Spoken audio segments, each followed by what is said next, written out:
stay alive. Megabyte, megabyte, feel the rush, feel the light. Megabyte, megabyte, play all day, play all night. Joystick heroes, we collide. Digital dreams electrified. Loading screens, a secret door. We keep coming back for more. Megabyte, megabyte, feel the rush, feel the light. Megabyte, megabyte, play all day, play all night. Joystick heroes, we collide. Digital dreams electrify. Loading screens, a secret door. We keep coming back for more. Megabyte, megabyte, feel the rush, feel the light. Megabyte, megabyte, play all day, play all night.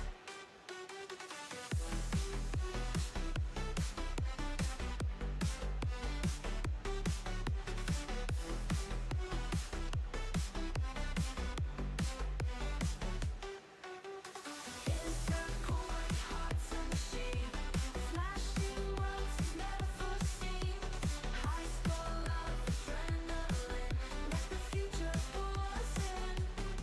Megabyte, megabyte, megabyte, feel the rush, feel the light. Megabyte, megabyte, megabyte, play all day, play all night, play all night.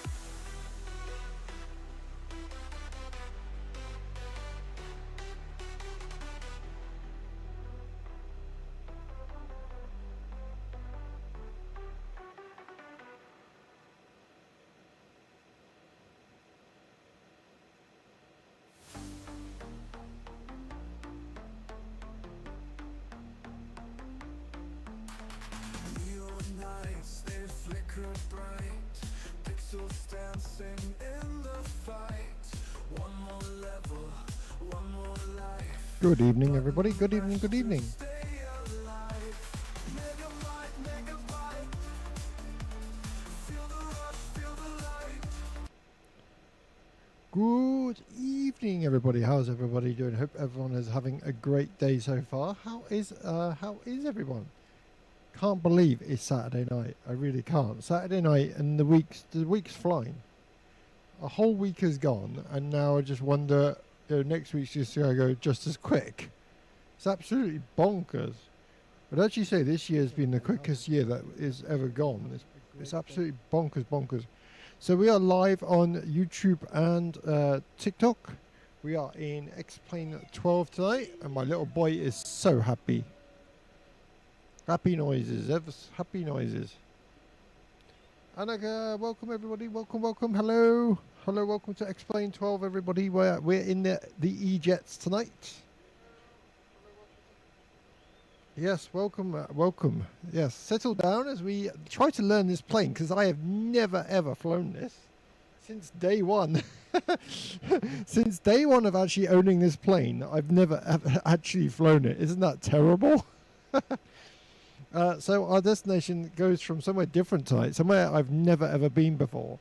On the sim brief, we are going from somewhere called departure of GCRR over till LEST. So this is a little island just off the side of near, I'm just trying to think where it is, Sahara, Morocco. It's like a little left-hand side of Morocco, is a little island. The name of the island is called Arrecife. So taking off Arrecife, and then we're going over to Spain. The place in Spain we are going over to is off just to the left-hand side of Madrid, and this is called Santiago de Compostela. So yes, I can't even pronounce the names, but I've never ever been there. Block time of 2 hours 43, which means that's going to be an air time around 2 hours 15 with the taxi, and obviously with the setup. So yeah, thank you Finn for the like, buddy. Welcome everybody. Yeah, I've never learnt this plane. I was on YouTube trying to learn it, and I just give up with it, and then I was like, oh, I better go back to it. So let's hop in and see what all the fuss is about. We'll do a little walk around when we try and set this thing up.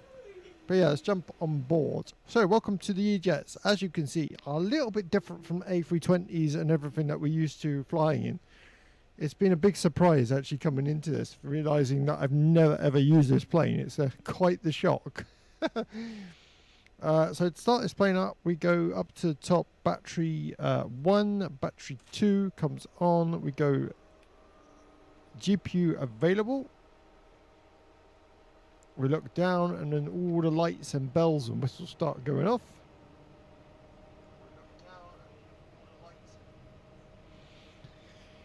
So yeah, the FMC is the only thing that's confusing me. The rest of the plane, I actually know how to fly it. But yeah, the FMC is probably the hardest bit that I've had to try and learn. But yeah, I'm still learning that as we go along.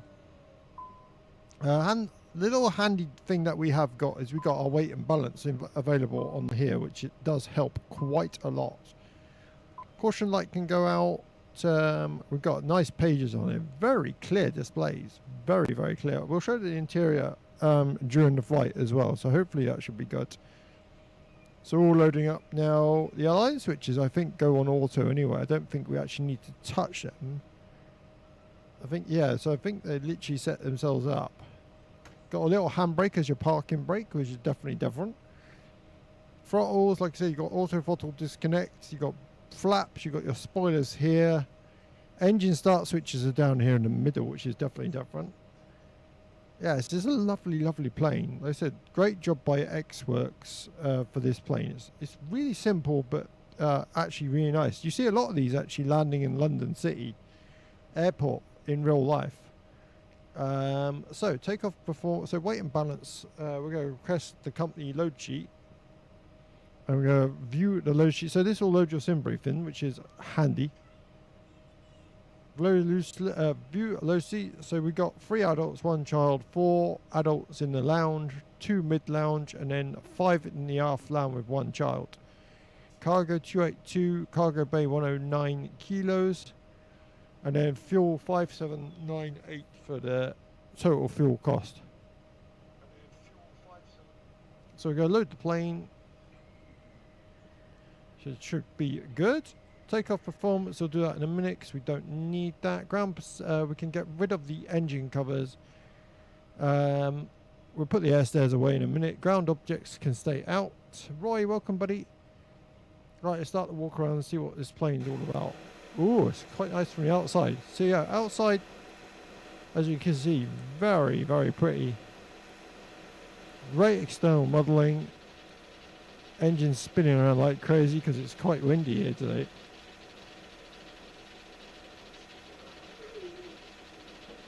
So very nice. Got shark clips on the side. Great details by landing gear. You got your chocks in place. Landing gear looks absolutely beautiful. Great job there. Move around. You've got nice back wings. Look good. Weather looks awesome, and we've got nice coloured buildings in the background. I noticed earlier when we loaded in, got all different kinds of different colour flats, which looks really nice from a distance as well. Looks very pretty. Got some mountains over to the front of us. Like I said, we're using Mapbox Pro for our ground textures, which make X-Plane look amazing. And then we walk over here again. Textures around the back, and the flaps look really, really nice. I'm liking this plane. I am liking this plane, everybody. Very, very nice. Go to the front. Oh, you can open. Can you open? Oh, you can. Hey, look at that. You can open the outside doors. That's quite cool. Nice. Brilliant. Got ground power running. I wonder if you can walk on board. I've never tried that. Probably can't, but it's worth it. We'll see. Yeah, you can't walk on board. That's a shame. Oh, you can put these up though.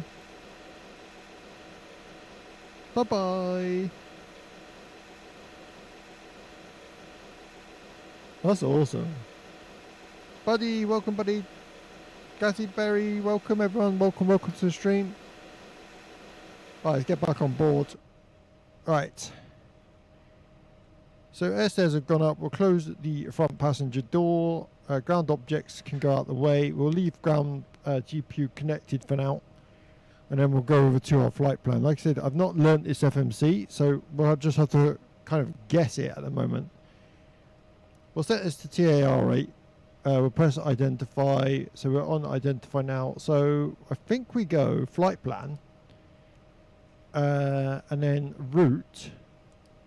GC. Oh, okay. GCRR. And our destination is. Again, I've got to go over to SimBrief. SimBrief LEST. So LEST. Over to destination. Activate. GCRR over to LEST.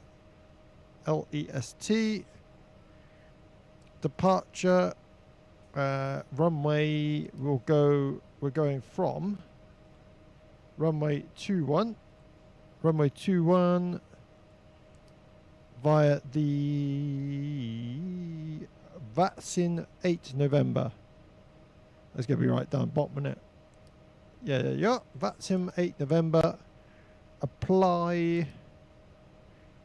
Is this when you? Is this where you can enter the rest of it? Oh, this will be good. If this works, this will be brilliant.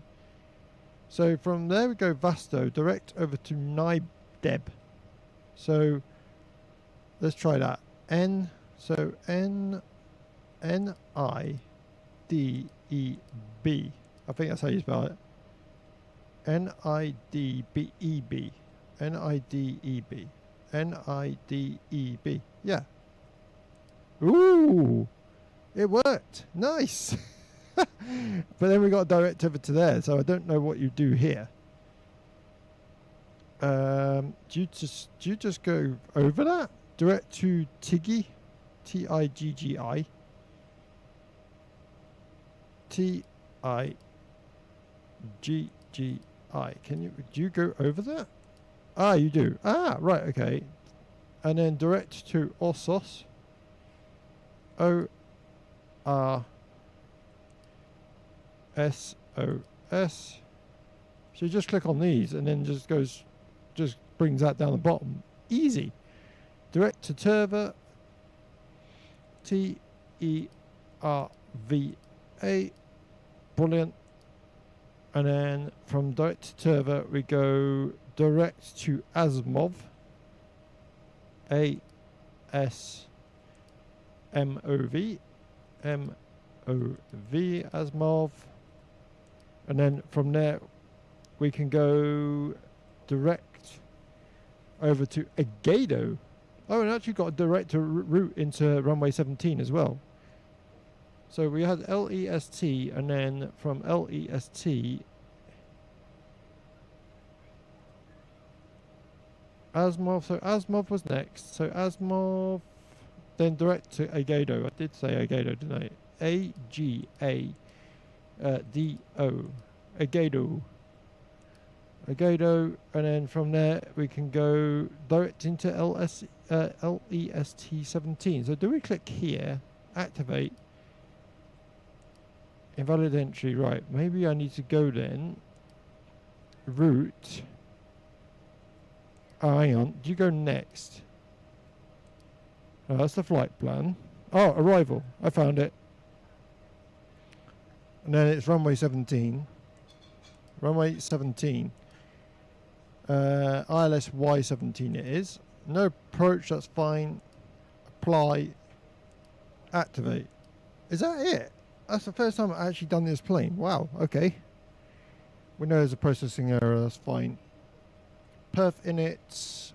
30 minutes fuel, 95.0. Alternate fuel, no. Next page. Cruise altitude. Ooh, what's our cruise altitude? Are we going high? 38,000?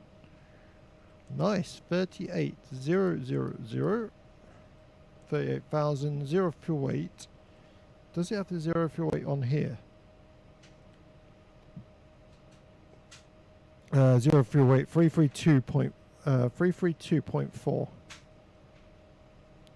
Do you have to enter all of it? I'm just wondering. 1, 2, 3, 4, 5.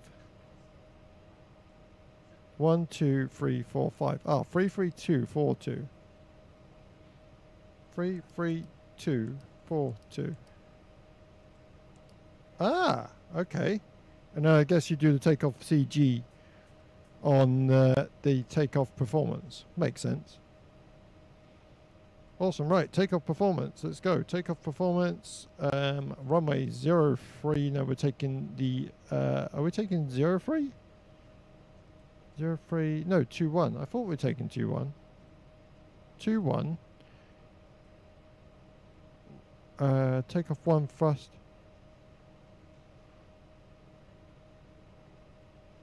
Flaps 1. Wind is 265. Oh no, that's departure wind. We want departure wind. So we've got 270 at 6 knots. 270 shift 06. And then temperature is 15. QNH for departure is 1018.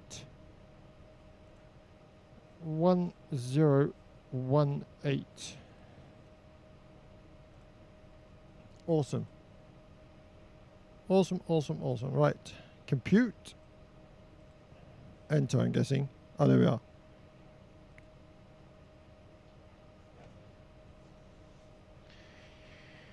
Okay. So, flaps 1, 21, runway 1324, 131, 137, 187. I don't know what takeoff CG would be. I don't know where you'd find that.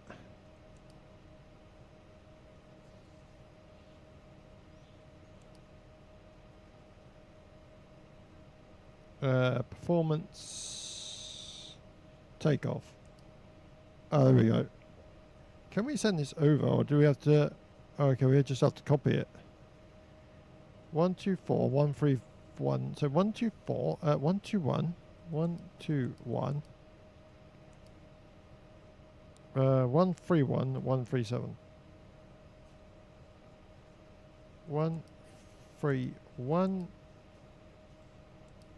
137. And then VFS is 187. 187. And then flaps. Flaps 1 it says for takeoff. Hey Graham, how you doing, buddy? So flaps 1 for takeoff, not flaps 2. You can't change that, okay. Right, awesome. Right, and then program.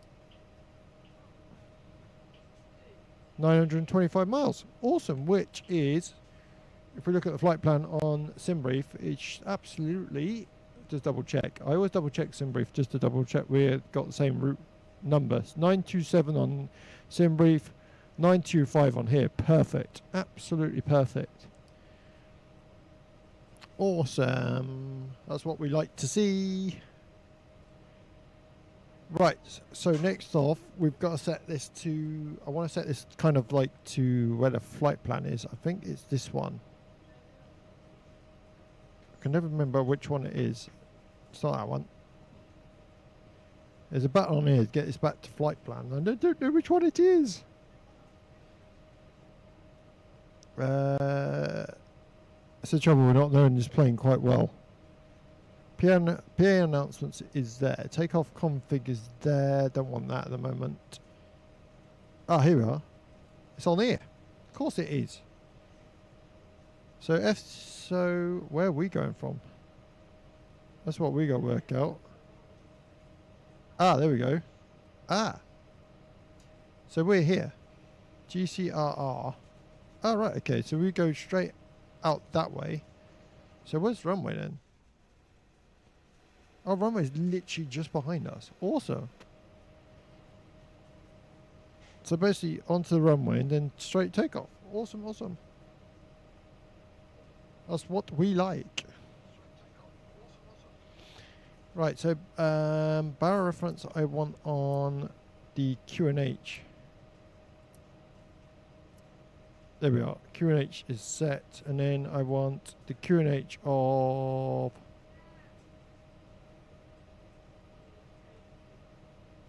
1018.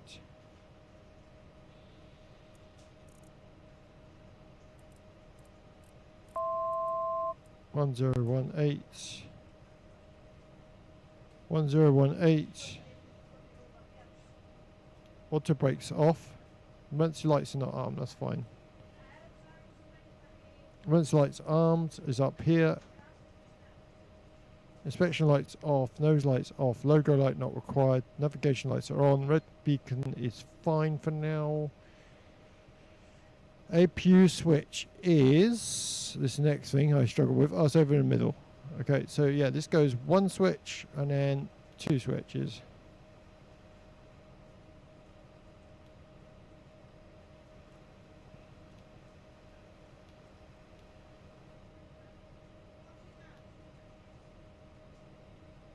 There was an issue with the APU last time. There we go, APU is now starting. Yay, nice. APU is running up, 400 Celsius. Oh, our sunset's beautiful. Oh, our sunset. Very, very nice. So 76%, 81. Once we get to 100%, we can go over to APU power. Altitude was 38,000. Can we set that? 38. 38,000 is selected. Awesome.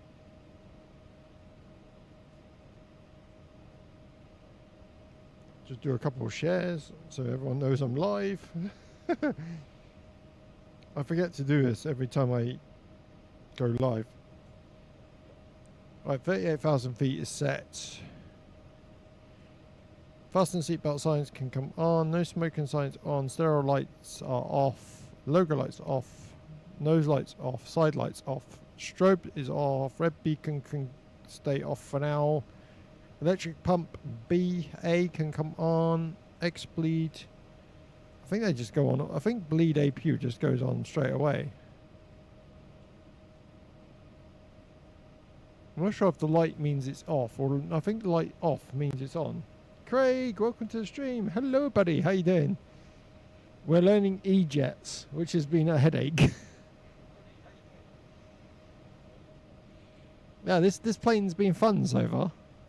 38,000 feet. V1 was 121, and then rotate was. Can I switch this to FMS? Yes, you can. Oh, okay. Ah, that's how it works. Awesome. Doing well. How are you? I am very good, thank you. I had a nice couple of days off. It was nice to have a couple yesterday off. I've been playing a bit of Assetto Corsa Rally. Can I just say, Assetto Corsa, what have you done? That game is absolutely fantastic. It's absolutely mental, that game. So GPU can now come off. We'll soon know if I've set the APU right, and I have. Awesome. And then we can do our pushback. Now I don't know whether, because the difficult thing is, I think you go map.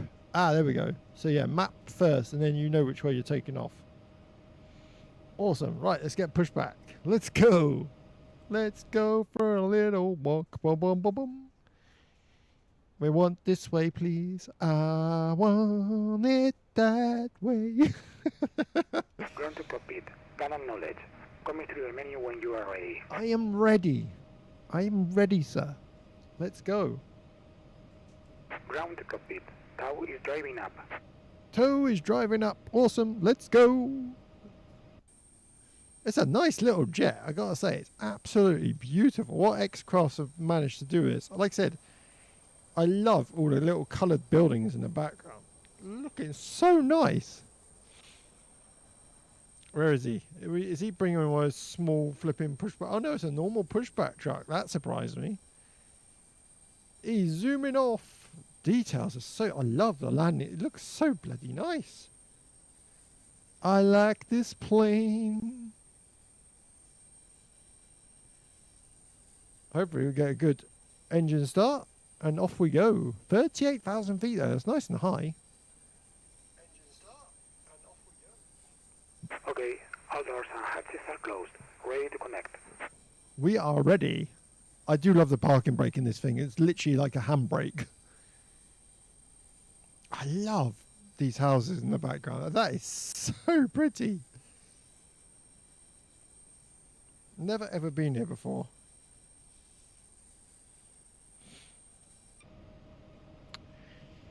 Okie doke. And yes, I know it's Saturday because everyone got confused that I was streaming on a Saturday. I'm trying to make some more streams, so be prepared to see more of me. Because a lot of you have been asking, can I stream a bit more? And so I'm going to try it. I'm going to see how I get on. If you join YouTube, welcome everybody. Welcome, welcome. And bypass being inserted. Release parking brake. Release parking brake. Parking brake is released. Starting pushback. And It's you literally a may turn handbrake. in. I love that. Open the engine start. Go to run and then start. Lovely.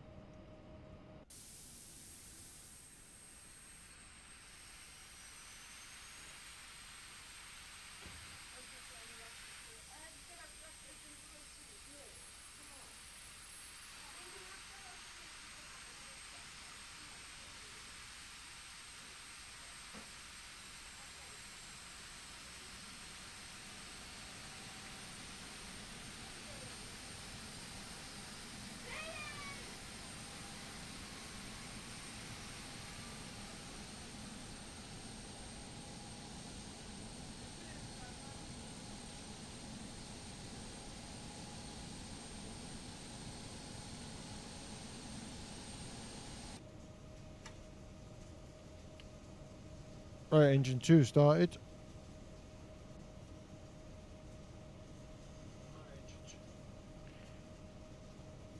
Love this. Right, going engine 1.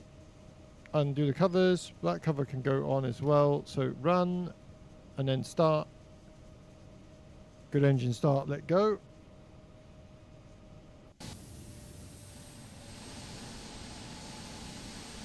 Oh, it looks so nice.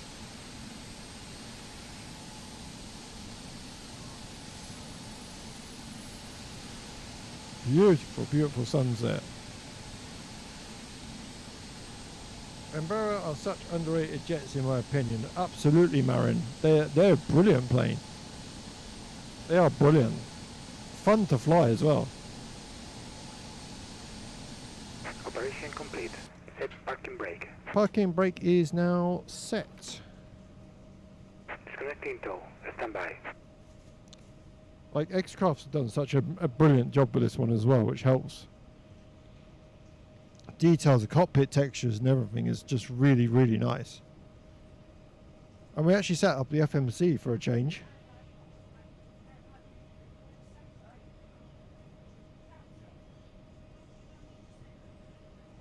Right, did I set beacon light? I didn't think I set beacon light before. Oh, did I? I didn't. Nose lights on, side taxi lights, inspection lights are off, logo lights are off.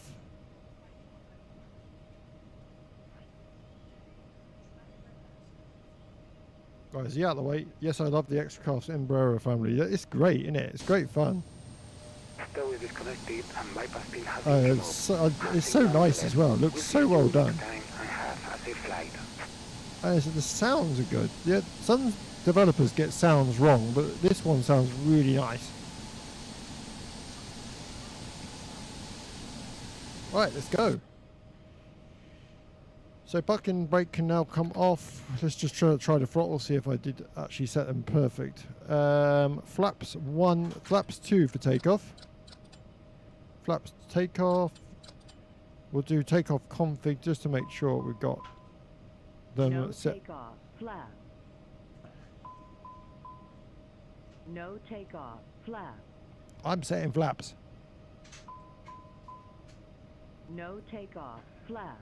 Oh, wait a little bit. Which route are we flying? So, Marin, we are actually going from somewhere different tonight. Flight plan is as follows. We're going from somewhere called... it's just next... It's actually to the left-hand side of Morocco. So we're actually going from a little city called Arisif. Arisif in just the left-hand side of Morocco. Like a little island. And then we're going all the way over to somewhere called Santiago de Compostela.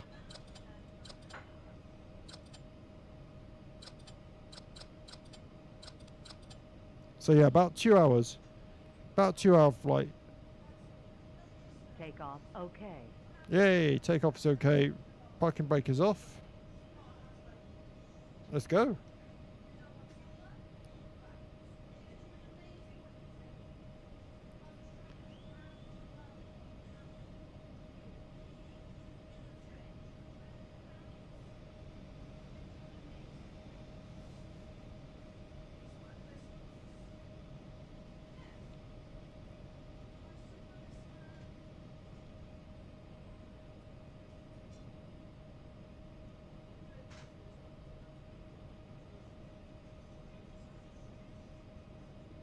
Here we go. Nice taxi.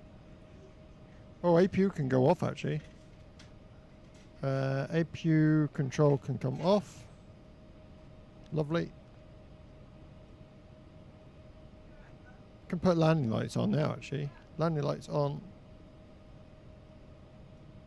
A little bit more throttle. Yeah, like I said, we're going up to 38,000 feet. About 2 hour flight time. One thing I would like, I don't know if the real one has one, is a heads-up display. You know, up here, I'm sure the real one has a heads-up that comes down. I'm not sure, though. I could be completely wrong on that. Am I thinking of another plane? I'm probably thinking of another plane. Oh, there's a CRJ in it. CRJ's got head-up display. That's what I was flying yesterday. It's not the Embraer.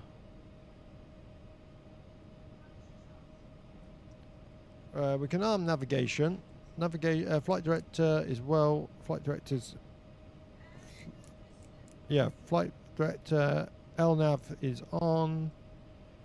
Auto throttle we can turn on in a minute. I'm not sure if the VNAV works. That's one thing I've not tried. How good is the system depth in this? It's quite good, Gabe. It's actually quite good. I mean, the old 4FMC works. It's actually really nice. Sounds are good as well, which helps. Checking the brakes. Brakes work. Yes, it's really nice, guys. I'm loving it so far anyway. This is my first time flying it. In order, like, I've had this about 4 years. And I've never flown it. So this is actually my first time. So it's going to be interesting. It's a learning curve for all of us, I think. Right, a little bit of brakes. This is so nice. Like I said, this is a little island just off to the left-hand side of Morocco, and beautiful. Loving all the vibes of the different colours of the buildings. Very pretty. Okay, little right-hand turn. Let's see what takeoff's like.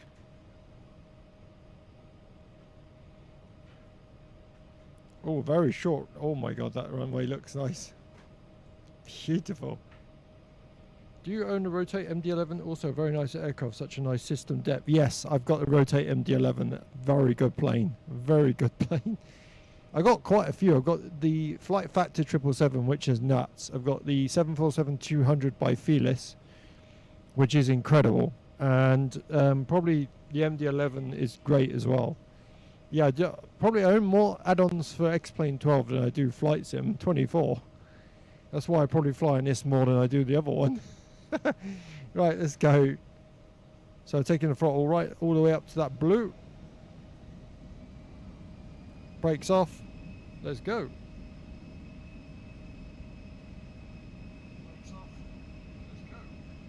Airspeed alive.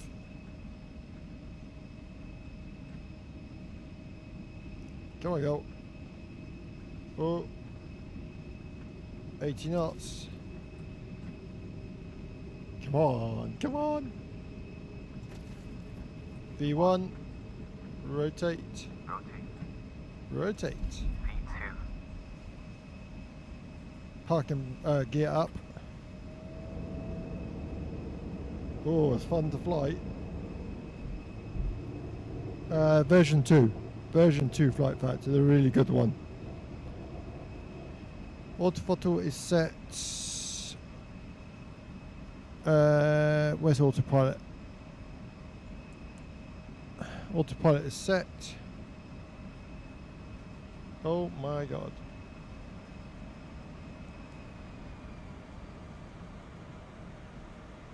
Throttle. Throttle.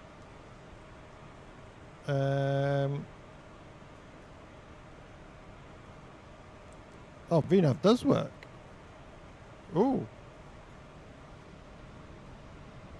Yeah, the Flight Factor version 2, because the 777 version 2 is one of the best planes ever made. Yeah, it's a version 2, the updated one is very good. Flaps up. Still a little fly past for everyone.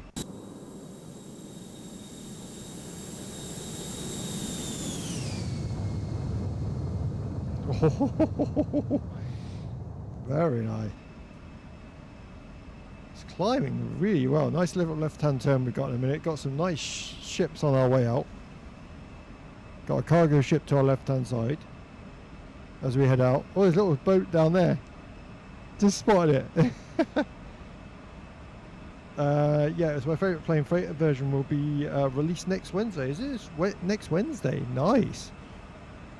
Yeah, I just seen also that the Felis has updated their 747-200 to have a freighter version as well, which will be really nice. I don't know whether they're going to charge us for it. I hope not. But that's I love the Felis 747-200. Last couple of months, I've been learning INS systems on the 727 in Microsoft Flight Sim 24. So hopefully when I jump back in the 747-200 by Felis, I can start doing the INS in there as well. It's been actual great fun learning that. So yeah, probably the hardest bit was learning arrivals and departures. That was like, we did Hawaii in the 727. It was actually quite fun because Hawaii doesn't actually have a departure. You have to fly out basically straight over to the first navigation, which is your navigation point of like the INS, which is definitely different. Okay, landing lights can come off. Let's go switch them off now. Taxi lights, nose lights, side lights can come off. Logo lights. I should put nose lights on. I should have put strobe lights on as well. Stereo lights, not really going to need them. They must have changed this because the VNAV wasn't working on this at one point, and now it seems to be working fine. Yeah, I want to buy the Felis 747-200 so bad, but first of all, I'll buy this 777 freighter next week. I wonder, have they said what price it's going to be? Have they actually come out and said, oh, you know, it's going to be such and such a price, or are they not confirmed anything yet? That'd be quite interesting to know.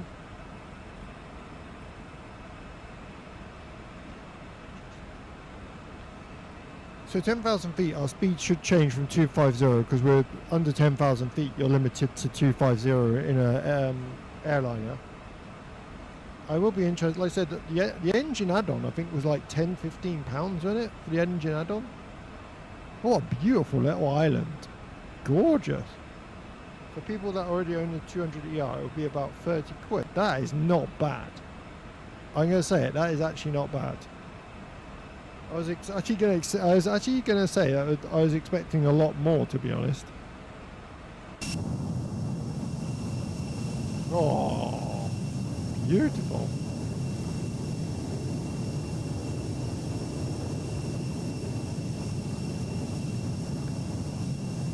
I was expecting you to say 60-70 quid, to be honest, because of the level of detail they put in it.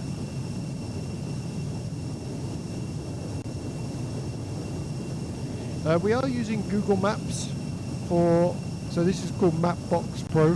So we are using the Google Maps add-on, which is about £40 for a year. But it gives you live maps in XPLANE12, which look incredible. and it's actually really easy to install. Very, very easy, and like you said, and I've also got Sim Heaven. So Sim Heaven and Google Maps make XPLANE look absolutely astonishing. Got some snow to the right hand side. You actually can see some snow. God, look at that. That just looks so pretty. Yeah, I also expected more, but I'm very happy that it has a low price. Yeah, 100%, because that's going to it's going to get more people into it. That's 100% one thing it's going to do. I'll be interested to see if they actually bring out the engine expansion for it as well. Like, you know, the engine expansion that you get for the other one. I wonder if they'll extend that over to the freighter version as well. The ground textures look stunning, mate. Thank you. Yeah, this is literally Google Maps add-on. It's available on the XPLANE.to. Like I said, it's £40 for the year. And it's so simple to install. If you want me to do a tutorial of how to install it, it is literally like, it's one of the easiest things to install. It's absolutely, like, makes the ground textures look absolutely, well, like, to be honest, it looks as good as Flight Sim. And I fly in Flight Sim 24 quite a lot. But I actually spend more time in XPLANE12 than what I do Flight Sim. I've got over 1,000 hours on this sim, which just shows you what sim I actually spend more time in.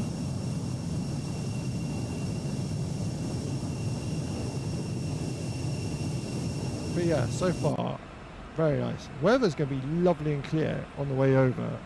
They've definitely improved the sun. That is definitely been improved, because last time I flew in this, the sun just didn't look right. That looks really much better now.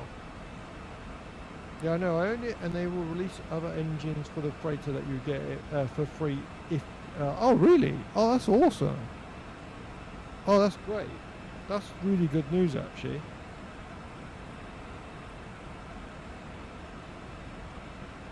I mean, when you look at it, this year for games has been probably the best year that every game has come out. Like, for a Flight Sim enthusiast, you've got so many options to choose from now, haven't you? You've got Flight Sim 24, you've got Flight Sim 2020, you've got XPLANE12, XPLANE11, you've got Aerofly FS4.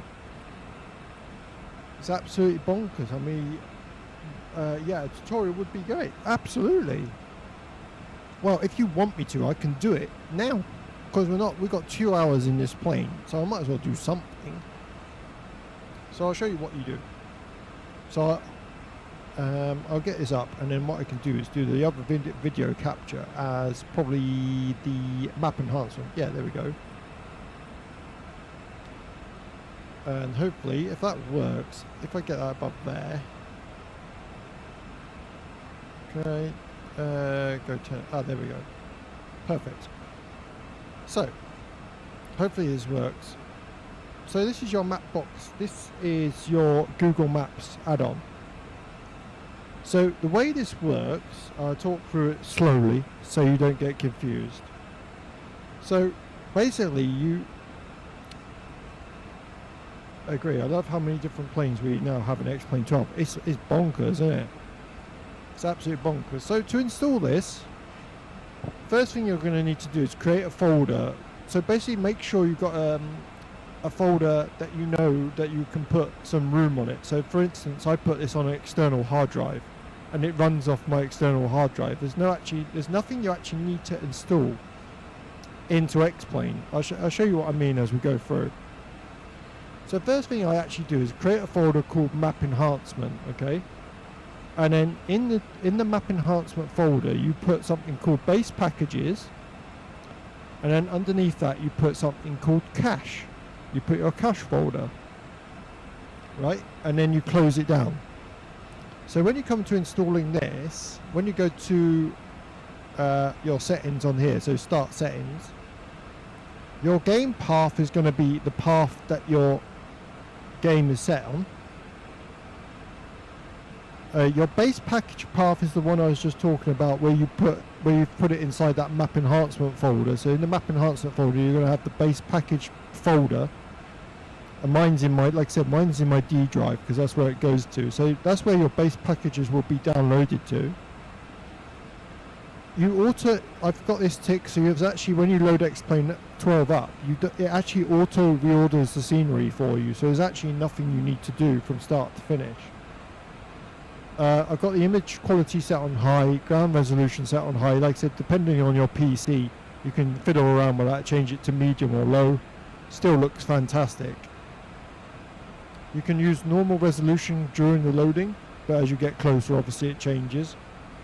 Memory optimization, if you've got a really slow memory, you can actually tick this to make your memory better.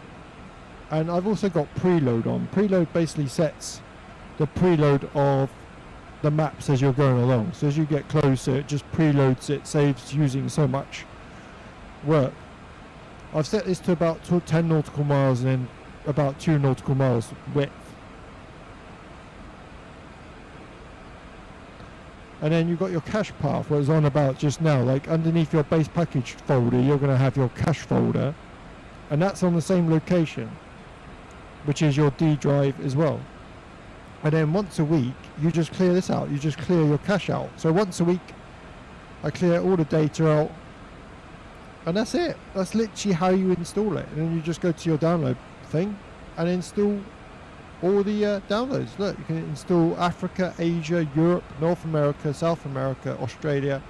And if you've got SimHeaven installed, you just tick overlays, and it'll put it in with SimHeaven as well. It'll reorder the SimHeaven so it works with that as well. So yeah, if that helps anybody. Yeah, like I said, it's £40 for the year, which I think is well worth it. And like I said, it's available. You can choose Mapbox Pro, which I think is the best. You can choose Apple Maps, Google Maps, whatever you want, or you can even choose Bing Latest. Wow, thank you. That's actually nice. I will look forward to buy it. Yeah, it's like I said, it's about £40 for the year for a year's license, which I think is not too bad at all. Which I thought was quite nice actually. Like I said, I was expecting a lot more.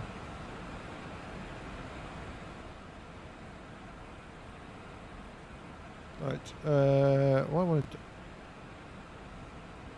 I would do, I always have an issue with this, is that I don't know if anyone has this issue. My toolbar just completely locks up. I've always got to restart Windows Explorer. Really, really weird. Right, I can close that.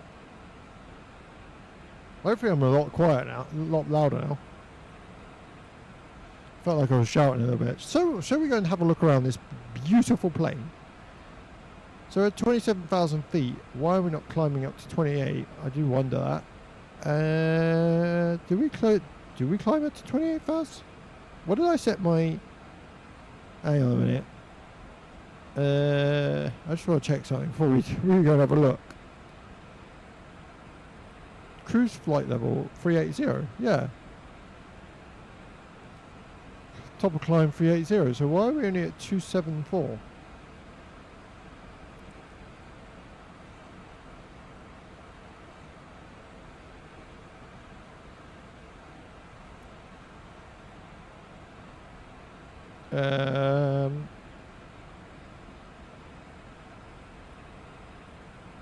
Can we do flight change?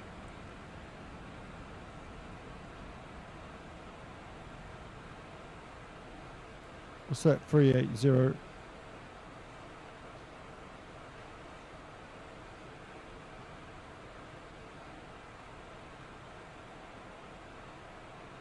Alright, that does it in meters, that's quite cool.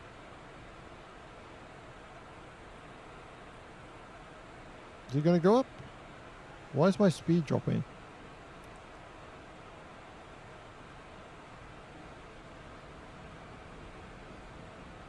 I'm getting worried now.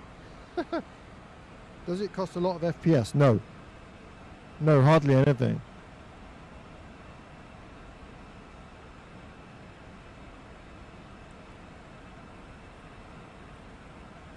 Right, here we go. Right, shall we go? No, literally nothing. I'm getting at the moment around 80, 90 FPS. Thank you for the like, buddy. Right, let's go and have a look at this beautiful aircraft. Let's go and have a look. So you join me in this beautiful look inside here. Wow. So at the moment you can see it's very dark, but we're going to make a little bit of change in this aircraft. Oh my god, it's getting darker. Love it. Right, let me get rid of this map enhancement now because I finished with this. There we go. Okay, let's go and put some lights on, shall we? I think everyone decided to put the light. Oh no, there we go. Oh, look at this. So let's turn the lights on. Oh, you actually seatbelt signs. Oh look, you put blinds down on the window. Shut the blinds. You can open them. You can get this table out. Look at that.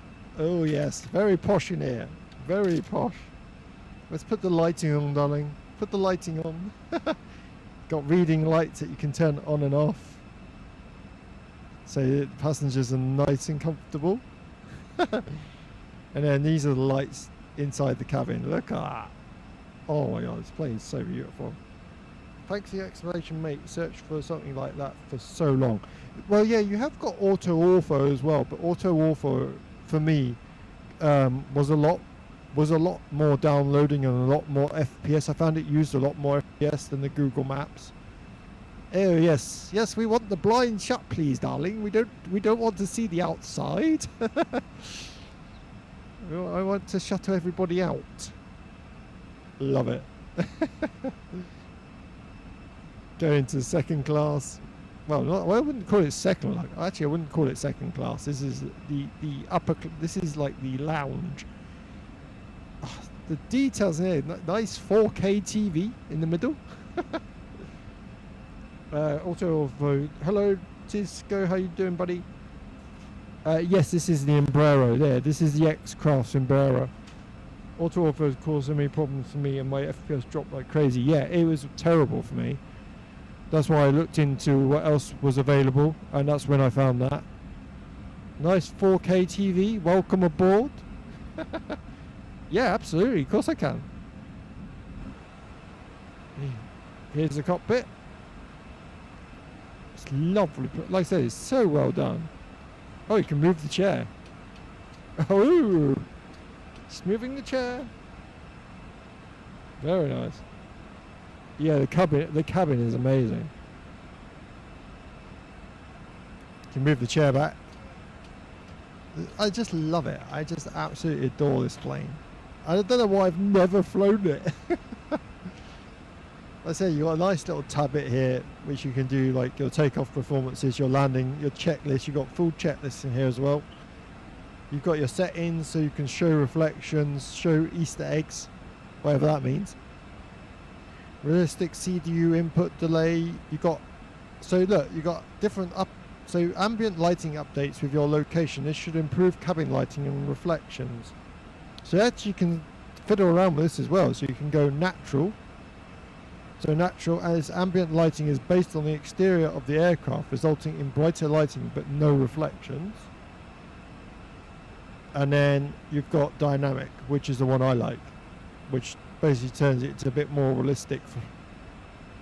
So ambient lighting updates with your location. This should improve cabin lighting and reflections. You've got plugged windows. You've got SATCOM. You've got LED strobes and beacons. You've got the sound. You've got noise cancelling. You can actually put noise cancelling headphones on. Brilliant. I love it. Oh my god, I love it. I wanted to fly the FSS E195, but like it's 40 euros and virtual cold E190 is 18 euros in MSFS. I have got the one in Flight Sim.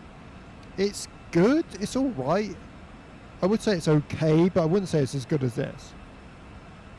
But that's just my personal opinion. Like I said, you might think different, which I like. Like I said, you come to my stream, I'm always going to be honest about what my opinion is on the aircraft. But what I always say is that other people will probably find different things. Like some people come into my stream and say, we don't like XPLANE12. And I appreciate that. I love people that think like that, because it'd be very boring if we just had one sim. So XPLANE has so many freeware airplanes that are paid in MSFS. Yeah, because we had something called an aeroplane maker. The community is bonkers. I gotta say, the amount of free planes we got is absolutely nuts. Right, is it gonna stay at 38,000? It is. Nice. Let's do a fly past for everyone that's just joined. Welcome to the stream.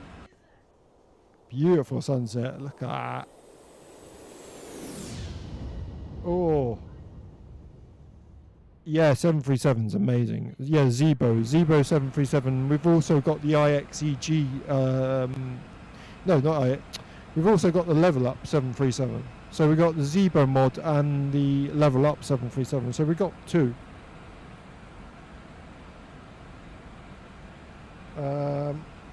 Have to go, but I will definitely watch some of your next streams. Yeah, so we're going to talk about that during this stream as well. So we've got some good news as well for everybody. So sadly, one sim has to go because a lot more people obviously are based, and this is not because I don't like the sim. So this is based off like my analytics for like people who enjoy watching my streams. I think the trouble is when I stream Microsoft Flight Sim 24, a lot of people are streaming Flight Sim 24, so I kind of get lost in the people that are streaming it. And the reason I love XPLANE12 is because not many people stream it, and much more people go on to here thinking, oh, what's this? So for me personally, I'll see how it gets on next week, but I might have to say goodbye to Flight Sim 24 and we just stick to XPLANE12 because everyone seems to be really, really enjoying it. I'm enjoying it. The aircraft I'm enjoying as well. But we'll see how we get on. Like I said, I'll make the decision next week. We'll see how we get on. But yeah, we got the PMDG 737-800. Might fly to Amsterdam tomorrow morning, but I don't know where from. Ooh, great flight is from Dublin. So EIDW. I always enjoy that flight. So yeah, Dublin to Amsterdam is a lovely flight because you've got a lovely departure out Dublin, and then the arrival into Amsterdam is always great. Or Barcelona. My favourite approach in the sim is Barcelona. Barcelona is absolutely beautiful. That and Vancouver. Vancouver's always a nice approach as well. But yeah, if that was me, I'd go Dublin, Amsterdam.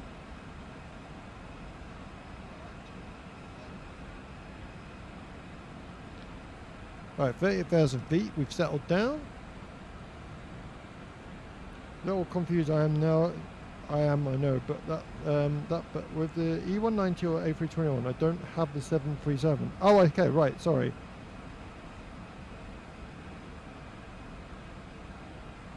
I'd go A321. A321, you got more I think the A321 would do more of that flight than what the E190 would do.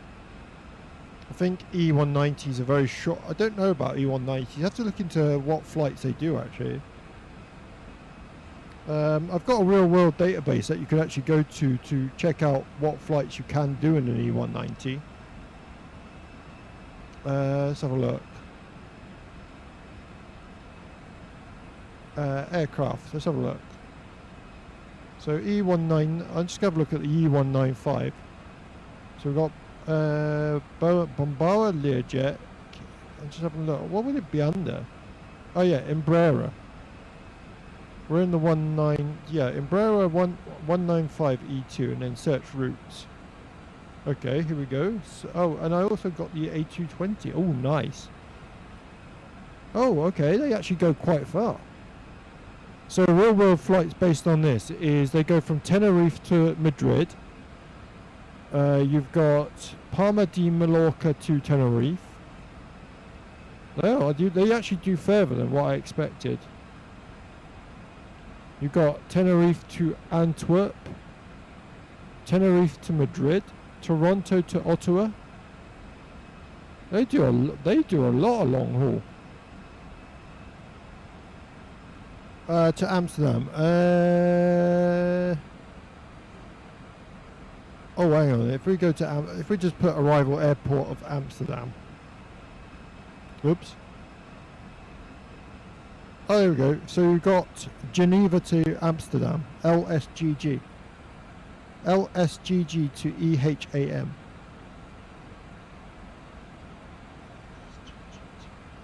Which is Geneva to Amsterdam, about 682 kilometers. And that's done via KLM. KLM actually do that in a Embraer E195. So that's an actual real world. I'm Dutch, so I like flying with KLM. Nice, there we go, perfect. So yeah, real world flight with KLM is from Geneva to Amsterdam. And the schedule, it takes off at 25 minutes past 6. Local time. So like early evening.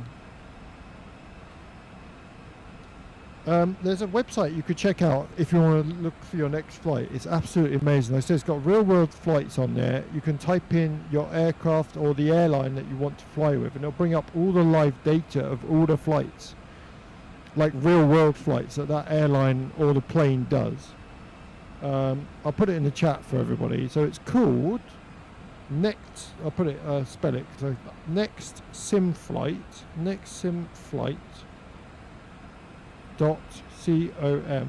.com. It's free to join. It's free to join. Please go and check it out. It's absolutely amazing. Like I say, it's got you've got route discovery, you've got random routes, you've got My Hub, which you can sign into your account if you want to and register. You've got lookup routes. Like I say, you can search real life schedules with the aircraft, the airlines, or even the airports. Like flying to Frankfurt and stuff, but I don't know, maybe UK or East Europe, like Vienna, there's an event. Oh, cool. Yeah, it's a great website, mate. You'll spend many happy times on there. And the great thing is, it links up with your SimBrief. So if you've got SimBrief installed, when you go to what flight you want to do, it'll say next to it, SimBrief, and you just load up your SimBrief on there. I think you have to sign up. I'm not sure. I think you have to sign up. Oh no, I'm not even signed up. Oh, okay. You don't even need to do that. Yeah, so for instance, if I search, for instance, let's go Air Leap.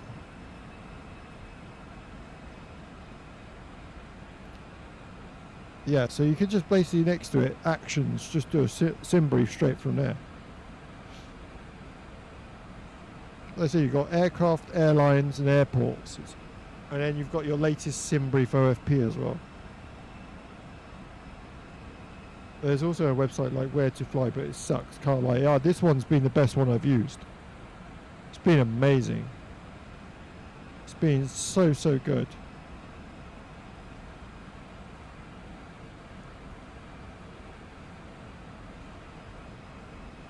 I might register actually. I didn't think I thought I was registered.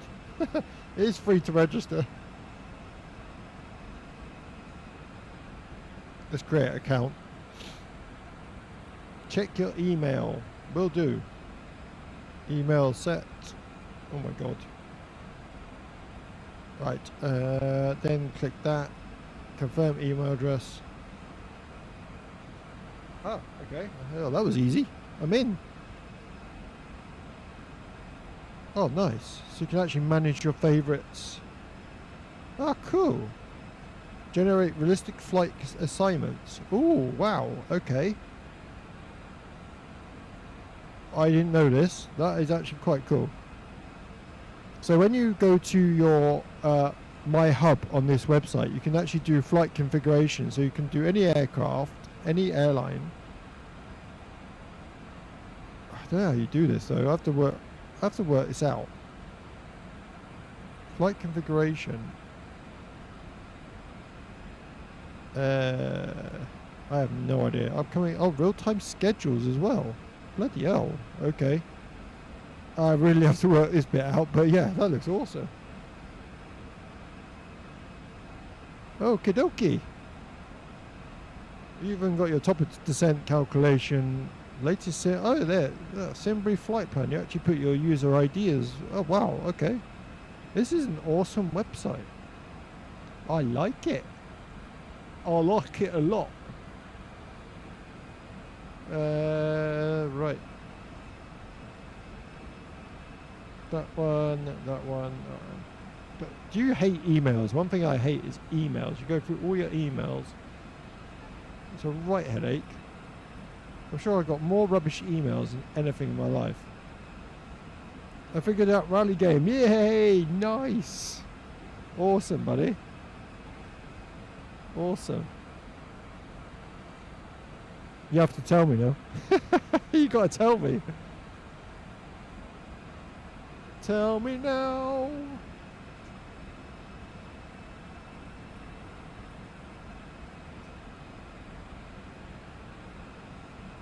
So yeah, we're on YouTube as well, everybody.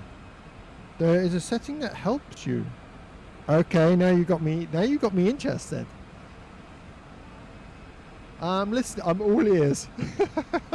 I'm all ears. I'm listening. Let's do a fly past for Reese. Let's welcome him on. Let's welcome him aboard. Oh yes. Woohoo! Oh, nice. I love this sim. Right, let's go see his cabin again. Because it's getting dark now, we should... Oh, my God. That looks so cozy. Oh, I just want to go sleep in here. Oh, hang on, we can. Hang on. Sorry, everyone. Coming through. Pilot's tired. Pilot's just going for a sleep, all right? Won't be long. Right to the back. Oh, sugar. Oh, God, this cabin is so bloody nice. Right through. Sorry, ladies and gents.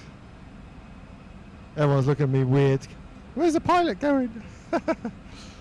I'm going for a special sleep. Oh, this is so nice. Look at this. Just turn up lighting for the sofa. Oh my God, this is so pretty. Oh my God. Oh, hang on. We got to get it a bit proper, haven't we? We've got to get the blinds down, haven't we? Blinds down. Get everyone settled in for the nighttime flight. That's it. Blinds down. Let's settle the mood in here. Blinds down there, please. There we go. There. Let's get it really nice in here now.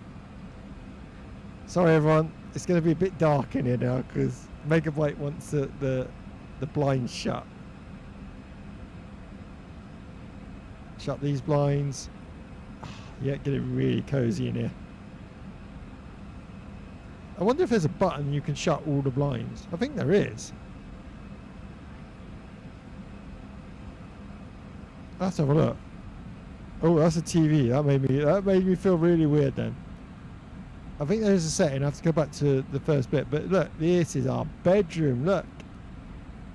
Nice cozy bed. We got the mirror to look ourselves and make sure we're spending all our money. Look at that. Nice cozy cushions. And the great thing is, watch this. Oh, let's just turn the bedroom lighting on. Look at that. How sick is that? Just going to turn the headboard lights on and just move the lighting around because I like to put a nice warmth in the plane. Oh yeah, let's just turn the lighting on as well. Oh yes, close the blinds.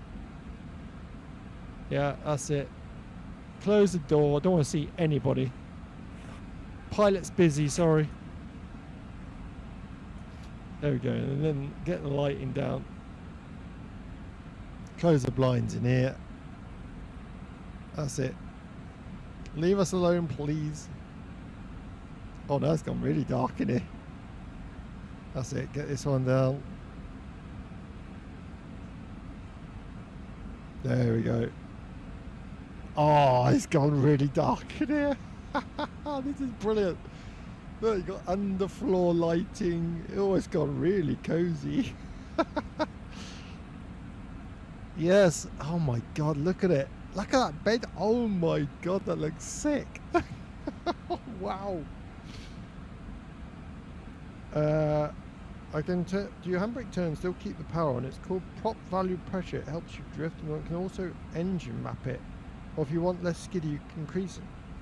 Make it less skiddy. Ooh. British, is that Romania? I think so. Or is that Hungary? Because I want to go from Split or Smith. I'm not sure. I think it's Hungary. I think.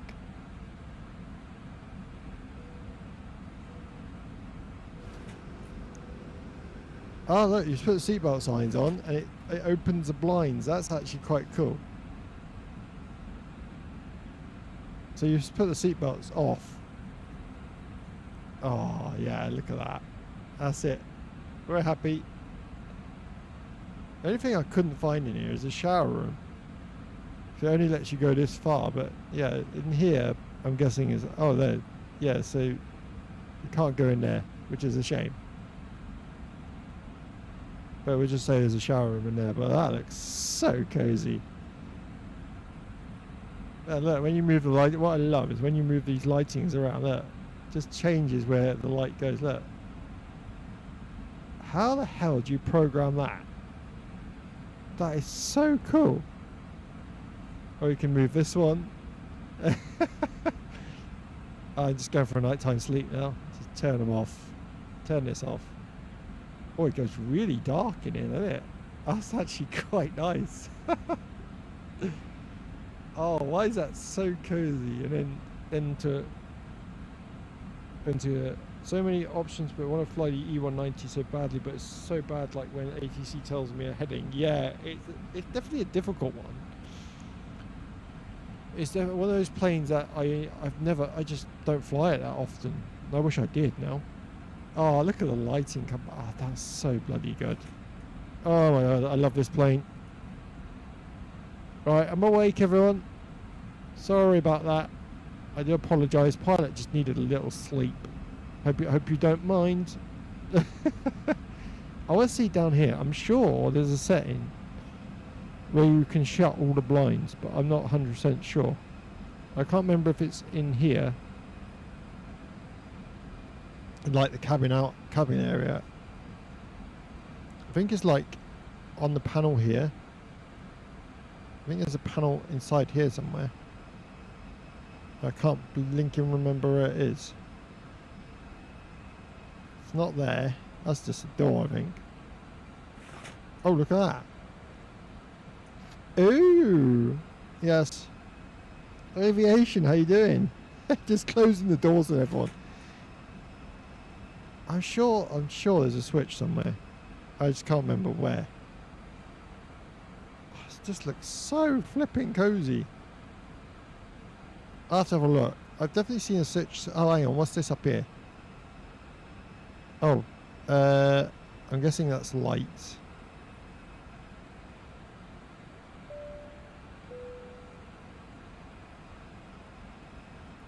Yeah, I don't know where it is, but last time I was in here, I'm sure there was a setting for like shut all the blinds and stuff. Oh, shut the cockpit door, why don't you?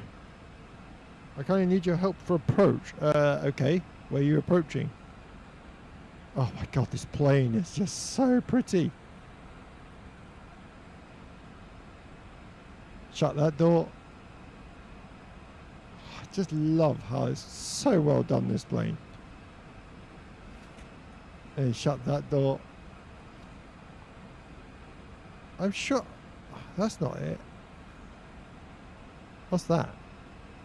Oh, it's a seat. How have I only just spotted that? That's a bit sad, isn't it?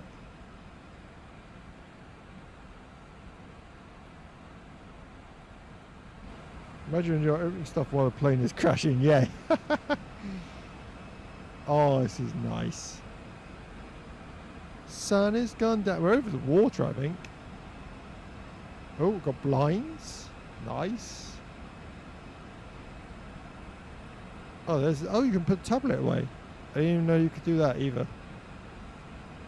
Oh my god, this plane. What's that? Oh, it's a torch. Hey, it's got its own torch. Oh, that's cool. What the hell? How much stuff has this plane got? Oh my god. Oh, I have to look into it. There was definitely a switch somewhere, unless I'm thinking of a totally different plane. Is there a way you can get those lights off? Oh, is that one? No.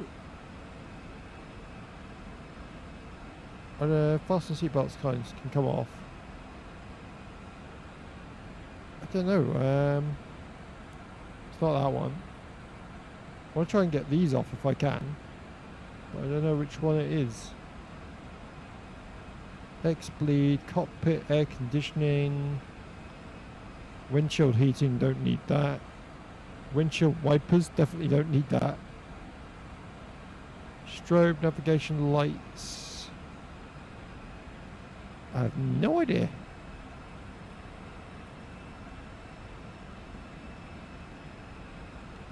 Where is the lighting for? Oh, hang on, what's this? Oh, that's the. Oh, that's nice. That's ECAM. That's charts. That's PFD.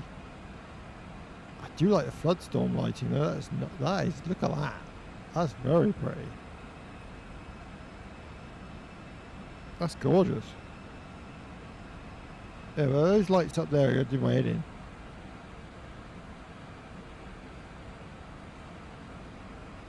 That looks so nice though. Do they turn off actually when you close the cockpit door? No. No, that's not very handy then, is it? Oh, look at that. Oh, that's where the seat is. Ah. And it folds up like that. That's cool. What else we got? Got waste. Got snowplow. Is that a snowplow? No, it's not a snowplow, is it? We wouldn't have a snowplow on the back of the back of the plane. This is so relaxing.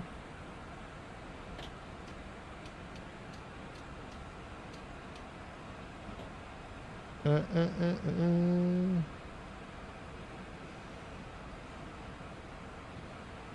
kind of messed up my approach from Manchester. How did you do that?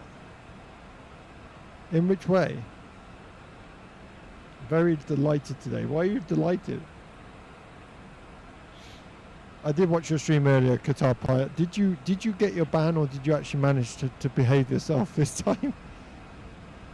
I gotta try. This is annoying me. I'm sure it's this plane that we found the lights on last time. I can't remember now. Oh, is it this one? Did I turn? Oh no, that's the entrance light. For runway 05 right, I managed to behave. Oh, good. That's good to hear. That's good news. Good news. There's got to be a light switch somewhere. I'm sure. Unless I am totally thinking of another plane, aren't I? I gotta be. Ah, no, I found it. I found it. It's up here. So on here, you can close all the window blinds. You can press close. It closes every single one. And then you can go to, you can do spotlights, entrance lights off, and then you can do like galley brightness. And you can do top and bottom lights, so floor brightness. You can turn ceiling lights off, cabin lights, and then down watch brightness. You can turn everything completely off. Look at that. It's gone really dark. Help, I can't see. So then you can just go, I don't know, let's go up wash brightness. I have no idea what that does. Yeah, it just does that window there. It's so dark. Can we turn spotlights on? Oh, there we go. Spotlights on. Ooh, oh. Yes, spotlights on, spotlights off. Additional light controls. Then you got top and bottom lights. You can turn the ceiling lights on. Ooh, look, get it nice and cozy in here. Floor brightness, get the floor brightness up. Look, nice lighting on the floor comes up. Oh, this is so nice. This is a lovely plane. It didn't shut all the blinds, did it?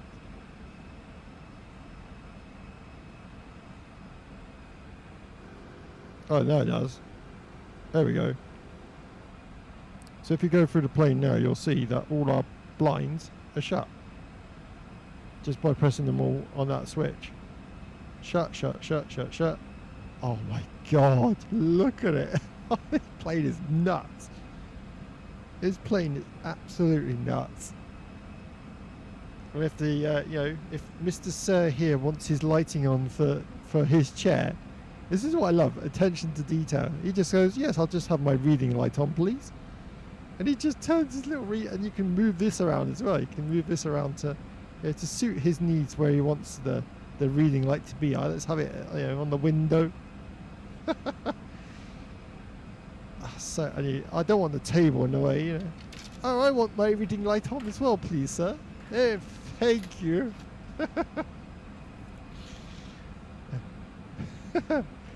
Oh, I love it.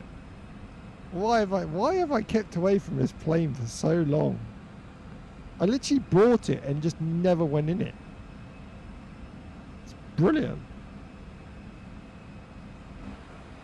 Right, how far we got to fly? Okay, 611 miles left. Nice.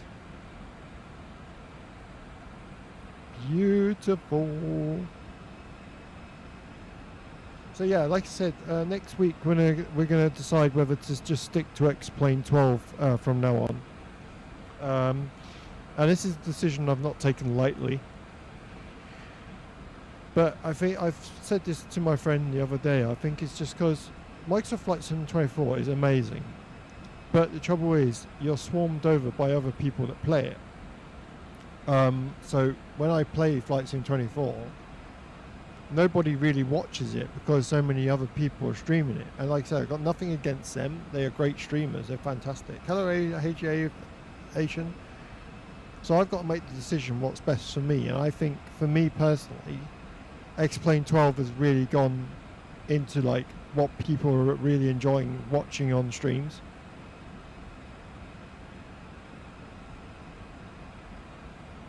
So, like I said, next week we'll try and make a decision. I'll try and see what fits best. But yeah, I'll ask for your guys' opinion as well. Like I said, most of you said XPLANE12 on that post that I did. So thank you for that. So everyone seems to really be enjoying it, which is a massive positive for me, because I absolutely love this sim. For me personally, like I said, I adore it. How's everyone been anyway? Oh, we're on a ship. I have a scene. Oh look, ooh. Can watch some boats as we go along. Hello, Mr. Maya Bulk. Nice. Got some boats over here. Freight boat over there going that way.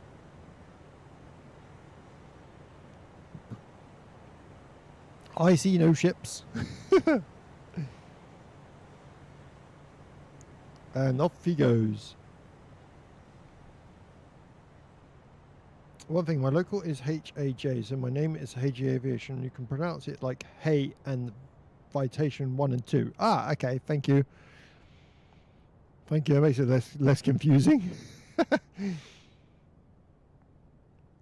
Oh, this is just so... Oh, why is this game so pretty?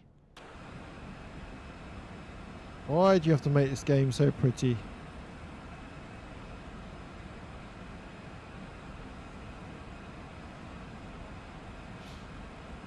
So it's like aviation just from my local. It's 2 and 2. Oh, okay. Yeah, so my name, a lot of people call me Flappy Flights, or Flappy for short. And the reason for that is my first ever gaming name was Flappy Flights. So people are so used to calling me Flappy that when it comes to like talking to me, everyone goes, "You're right, Flappy." But I've changed my name so many times on my gaming name that I just got used to it now.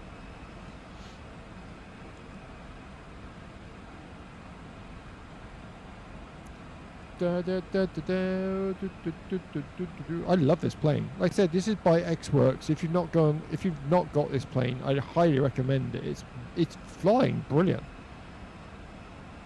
The sounds are good. The cockpit and cabin are absolutely stunning.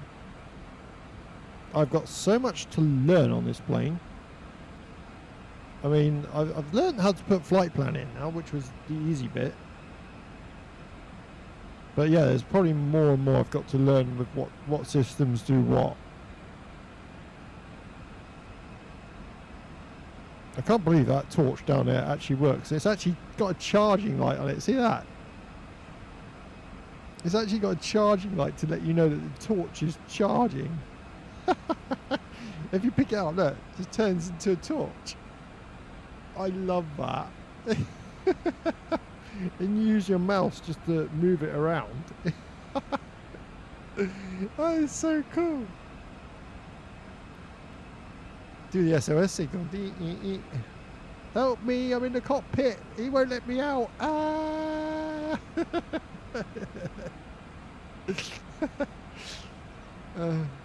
Put it back. It's back on charge. I have the free one and it requires a lot of thrust. Oh my god, no. Distance to go 574.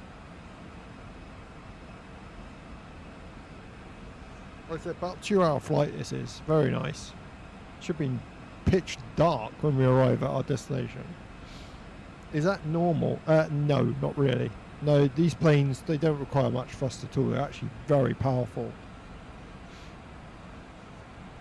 Even though they got little engines, the takeoff in one of these is absolutely insane. You think an A320 is quick, you go in one of these, you'll notice how quick these things are.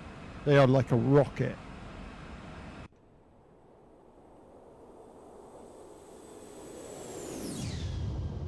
Oh, beautiful. Yeah, in real life, when you're flying in the... Like I said, I've been on one of these once when I was younger, and oh my god, it was insane. The cabin was a little bit different. It wasn't like a private jet in the back. It wasn't like posh like this. Definitely not. It just had seats all the way down left and right.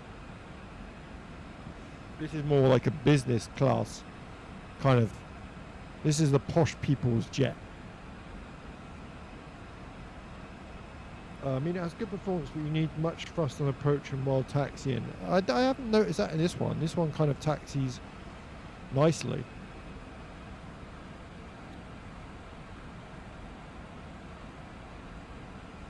I love those doors. So I'm noticing a couple of things. When you turn the seat, so it's actually got seatbelt signs that come on and off. Oh god, where have I gone?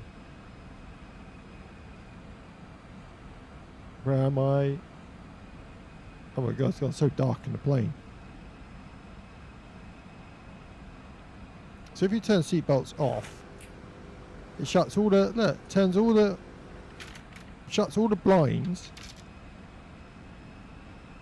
I'm stuck here. It shuts all the blinds and then turns everything like on, which is really weird. And then you turn like seatbelt signs on, and it puts everything away and then lifts the blinds up. Oh, that's cool. Goober, you want to be very posh to be on a plane like that? Oh yeah, Hugom, definitely. So, mate, I've joined late. What aircraft are you in on? We are on the E195 by X-Crafts, the lineage. The E195, the very posh aircraft. I love that though. You just press the seatbelt sign and everything just comes alive. That's so cool. So beautiful. Oh, love it. Love it, love it, love it. Ah, nice. I've got the tour of the Lineage 1000 in real life at EGW. Wow, cool. Yeah, I've not really, like I said, I've owned this for about 4 years and I've just never ever flown in it, and I don't know why. I think it's because the FMC, I always struggled like putting flight plans the FMC, but I seem to have got that off to a T now. Sadly not a flight on the so sadly just airside. Oh no, that's a shame. Oh, that's a shame, mate. Well, at least you can go and have a look in it. Are you allowed to look in it or not? You could just pretend that you're posh for like a couple of seconds, you know. Just go on board and go, hello, Mr. Butler. I did when I went on Concorde. I walked through like I owned the flipping aircraft. I walked through, and if someone had asked me, I'd have just put an accent on, posh accent on. Oh yes, I've been on Concorde many times. Deep down, I know for a fact I've not been on Concorde.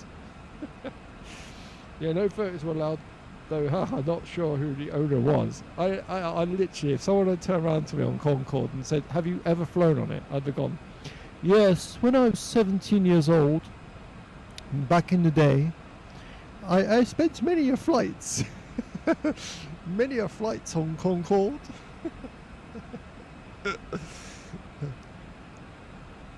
And then quickly run off back into my normal accent. When do you land?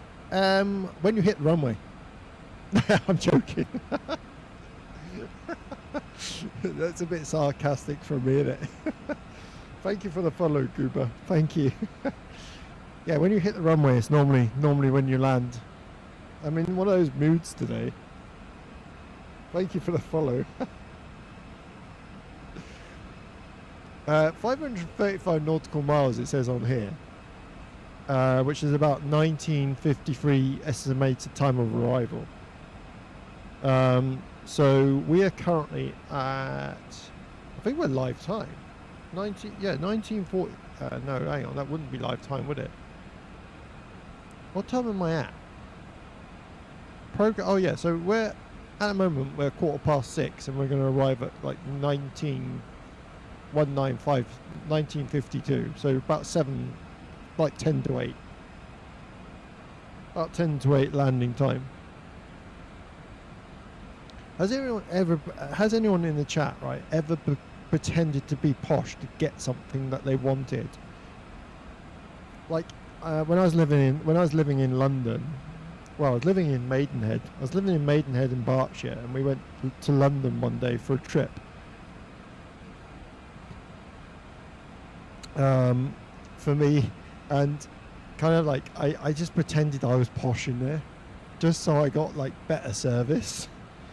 Not gonna lie, I'm an MSFS type of person, but it's cool seeing X-Plane still. X-Plane 100% wins on physics. This is the thing. This is what I enjoy. Conversation. This is what I said. I'm never going to judge both sims. What you're going to get from me is honesty.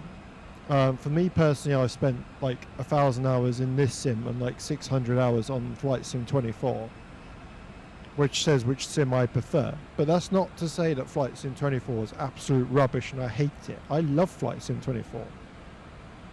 But for me personally, because I own more aircraft than the aircraft in X-Plane, I've got used to and like know how to fly a bit more than what I do in Flight Sim.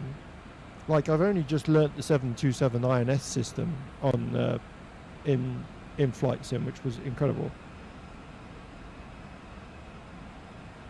Yesterday was the first flight I tried on MSFS for 1 year. I was only playing XPLANE12. Yeah, it's mad, isn't it? It's nice to have a community of people that play different sims. I love that. I love that. I'm never going to judge people for like, you know, oh, you're playing this sim, you're playing that sim, you know, oh, it's rubbish. No. Many people play different games. It's life. If everyone played exactly the same game, it would be absolutely boring as hell. By the way, excuse my bad English, I'm German. Oh, don't worry about it. Sprechen Sie Deutsch? Yeah, that's, I think that means I speak German, but I don't know. And I can count up to number 3. 1, 2, 3. And my favourite band is Rammstein.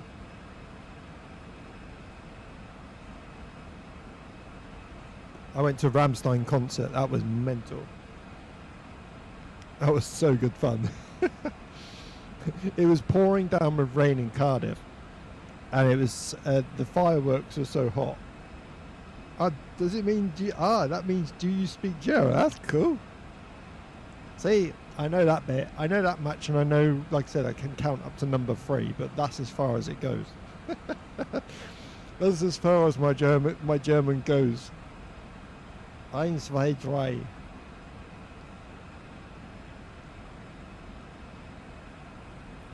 Trouble is, because I listen to the Rammstein lyrics all the time, like Rammstein group lyrics, I just end up speaking words and I have no idea if I'm saying them right or not.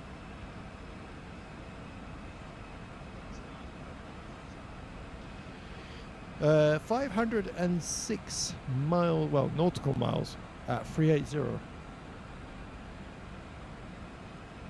One day I'm going to say, you know what's going to happen one day? I'm just going to say a random German word and someone's just going to punch me straight in the mouth because I've said something rude. That would be my luck. I'm better with French because I took French in school. So I'm a lot better with French than I am German. Like French for me is like a strong point because it was better than doing another lesson that I didn't really like. I was never keen on history. History was, I kind of liked history, but it was better for me to do French. So I know this much. I can count quite a lot in French. I can go 1, 2, 3, 4, 5, 6, 7, 8, 9, 10, 11, 12, 13, 14, 15, 17, 18, 19, 20, 21, 25, 28. And so on and so on and so on. And je m'appelle Dan, which is my name is Dan.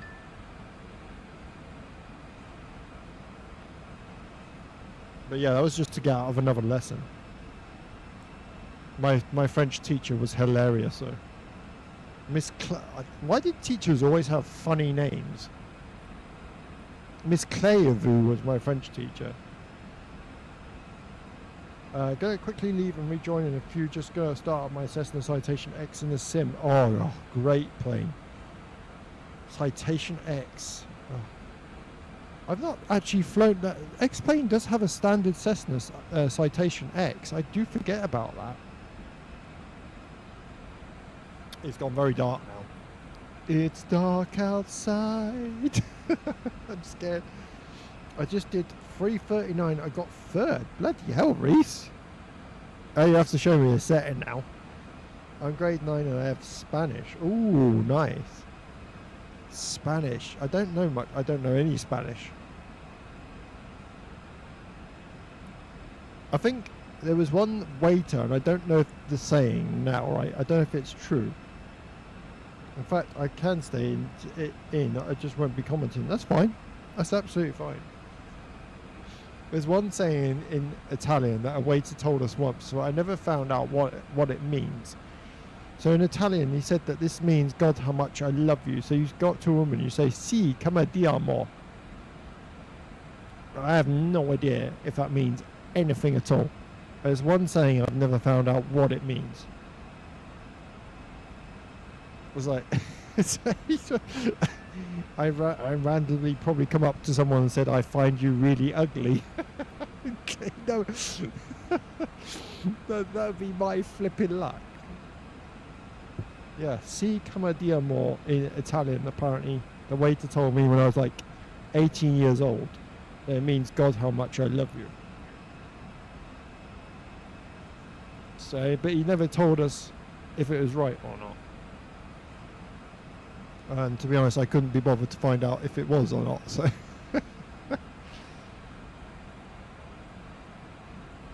alright, Floodstorm can come up. Let's go have a look. Because it's got pretty dark now. I want to see what it looks like in here. Oh, it's really. Oh my god, it's really settled in here. Oh, hang on. We can do. Where was that lighting? It was up here, wasn't it? I'm walking in the air. I don't think you'd have it during a flight. I don't know if you'd have it this bright in the plane though. I don't know. I think ceiling lights would be kind of like down.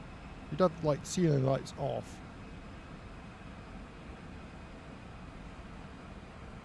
floor brightness would come off, wouldn't it? Because everyone's like kind of settled in. Then additional light control, galley brightness. And then cabin lights. And then you've got the downwash brightness.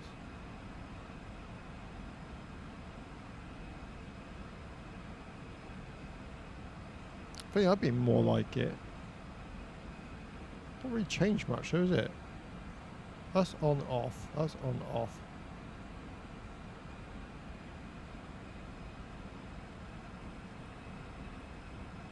Oh, that's why.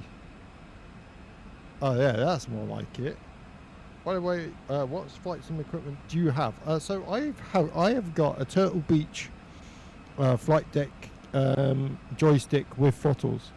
So the digital flight deck throttles and joystick. It's really nice. Really, really nice. It's been really good to me as well. Yeah, it's a great system. I've also got the Boeing yoke and throttles, which I've never really set up.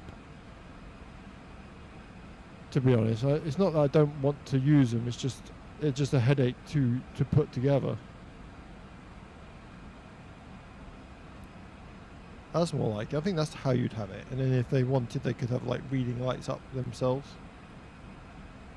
It's a bit better. Yeah, like I said, I got the flight Turtle Beach joystick with the electronic the throttles to go with it. I had it for a bargain. Instead of £400, I paid like 60 quid brand new from an auction site. So it was sold all bubble wrapped and everything. It was literally sealed. Nice. I have a Wing Airbus joystick, Logitech G SATAC yoke and throttle, honeycomb alpha yoke. Ooh, nice. Beautiful. And Wing Airbus throttle ordered. Oh, see, I love Wing. Wing is such a good product. If I was just stuck on Airbus, right, and I just wanted to create like a 737 or no, actually let's say 737 or Airbus sim, Wing would be perfect because they literally sell everything to make an Airbus or 737 cockpit for peanuts. It's so cheap. It's like 200 quid for like an MCP panel, which is with a and then I think it's like 230 quid if you want a magnetic switch. I was like, it's bonkers prices.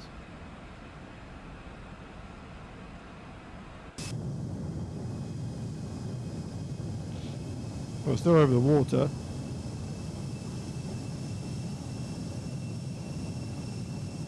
It's very, very dark now. Very, very dark.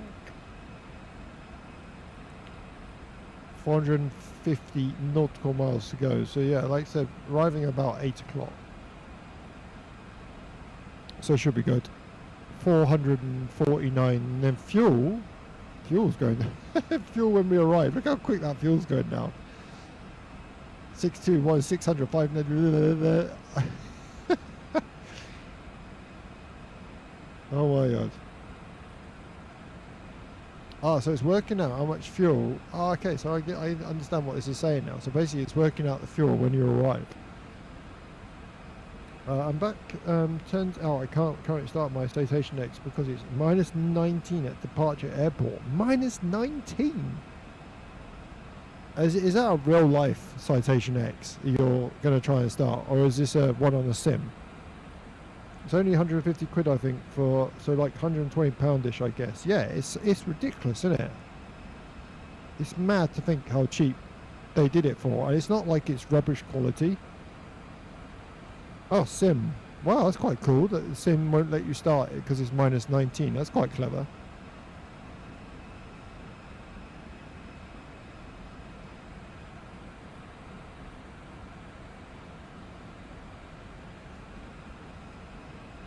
So let's have a chat. Let's have a chat. Like I said, wish I had a Citation X in real life. It would be awesome, wouldn't it? Right, let's have a talk in the chat. Let's get everyone involved in the chat. What would you like to see more of? The joystick for 60 quid is so good. It feels so high quality. I bet it looks amazing. So what would you like to see from Megabyte? Would you like to see both XPLANE12 or Microsoft Flight Sim and Microsoft Flight Sim 24, or do you just want me to stick to XPLANE12? And another question is, do you want Eurotruck to stay on the streams as well? So basically 2 questions. Do you want to see X-Plane and Flight Sim 24 staying on, and do you just want to see X-Plane, or do you want to see like all 3 of them, like Eurotruck, Flight Sim and X-Plane? Come let me know your thoughts in the chat. Like I said, I listen to my community. Whatever my community wants, I'm happy to make additions of. Always get my community involved. That's the best thing. So yeah, come put your answers in the chat. Come and let me know what you want to see. I think from my favourite flight sim so far has been a 727. That's been crazy. Learning that thing's been absolute nuts. But I really want to jump in a 747-200 and do the INS in that, because the autopilot in the 747-200 is so much more different to like the 727. Maybe both. More explain. Do what you want. And no hate, but I think ESTS2 might be boring for the viewers. Fair enough. I'm happy to say that. Okay, that's good. Awesome. I like the feedback. I like that. That's honesty. I love that. Brilliant. That gives me good things of what to do then. Awesome, awesome, awesome. Thank you for that. Like I said, I appreciate honesty. 423. I don't know how you guys do it though. You know when you do these long haul flights, you must look. Do any of you look down at this and go, "I've only got 6,700 nautical miles to go." I mean, 422 for me. I'm looking at this going, I've only got 421 nautical miles to go. You long haul people who do like Heathrow to like Dubai, I'd have to hide this. I'd just turn it off completely. I couldn't look at it. I constantly looking down going, oh, 6,700. I'd be like counting the numbers down throughout the flight. I'd just fall asleep halfway through. I get down to like 100 nautical miles, I'd just be like this in my chair.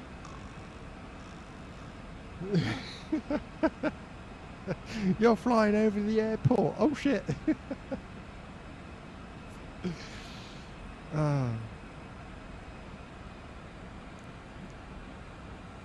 Right, so that gives me a good plan on what to bring next then. So, see, I'm so confused what I was doing then. So Monday, what we'll do Monday is we'll jump back in XPLANE12 again. We'll do 747-200 on Monday with the INS system on board. See if I can learn how to fly that. Because I used to fly the 747-200 with the FMC. I've never done it with the INS. I tried it today and I couldn't get it to work, so I'll go have a look on YouTube, see if I'm missing out on something, because I do know how to start the 747-200 from cold and dark. It's just the INS system wouldn't switch on, so I don't know if I'm missing something. So I'll check that out before Monday. So yeah, that'll be Monday night. Then Tuesday night we can do a bit of Flight Sim 24. Kind of give more streams. Still have like a day off, like kind of have a day off in between. So I can do like Monday, so like Sunday off, Monday, Tuesday on, Wednesday off, Thursday, Friday on, Saturday off. Kind of work it out like that. We'll come up with something anyway. Bum, bum, bum, bum, bum, bum, bum, bum, bum. Hello Emirates, I didn't realise you're on my YouTube channel. Hello buddy. Hello. Is it anyone out there?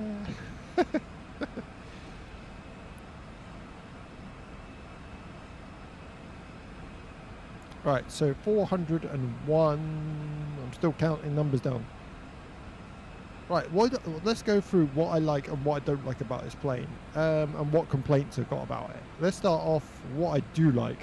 Like I said, cockpit and internal views are, well, the cabin is beautiful. The cabin, the cockpit view, the cockpit textures, and the level of detail is actually pretty damn good. I'm going to say it's really nice. You've got your remove flight stickers here as well, which is actually quite cool. They actually disappear and actually go onto the plane when you go back to cold and dark. So when you go cold and dark, these actually go back onto the outside of the aircraft. Oxygen things work. You've got this nice little thing here. Got a bin. I'm guessing that's a bin. Yeah, it's just a great... Oh, what's this? 34612. What the hell's that? DMI? DM1? Is that like a sticker to tell you when it's been checked or something? Got like a booklet down here. Oh, I've moved my chair. Oopsie. What's that there? Oh, elevator disconnect. Right. Got PA button there, it doesn't work. I love the parking brake. The parking brake's hilarious. It's literally like a handbrake. So funny. Yeah, so positives. Flight model feels great as well. On takeoff, setting up the FMC has definitely been different. But yeah, I love it. Absolutely love it. Sounds great. What I don't like, there's actually nothing I do not like on this plane. I'm actually going to say it. I think this is the first plane we've found that I actually can't find a fault with. I'll come back a bit later. Thanks for the stream. Thank you, Aviation. Thank you, buddy. Really appreciate that. Yeah, so we only got 300. Well, we should be okay. We've got 385 nautical miles left, so it should be good. We have got a Discord channel as well. If you want to head over to Megabyte Gaming on Discord, we've got a brand new Discord channel with all the X-Plane add-ons, X-Plane, Microsoft Flight Sim 24 liveries, X-Plane liveries, what's coming up next, flight plans. If you want to try a flight plan, please go and check it out.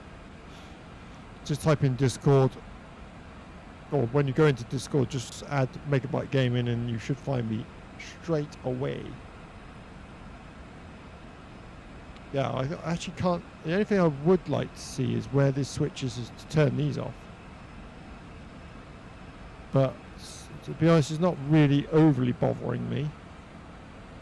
They're there. I can't believe it.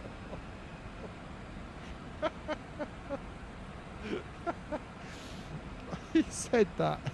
Literally.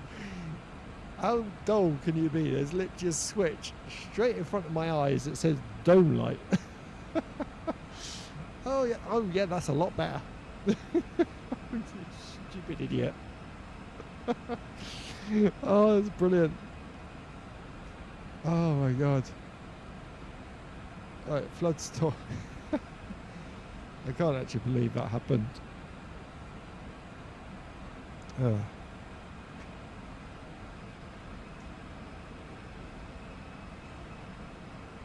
Literally, I've looked around all this plane, and if I just looked up there, dome light straight in front of my eyes, just underneath where it says overhead panel.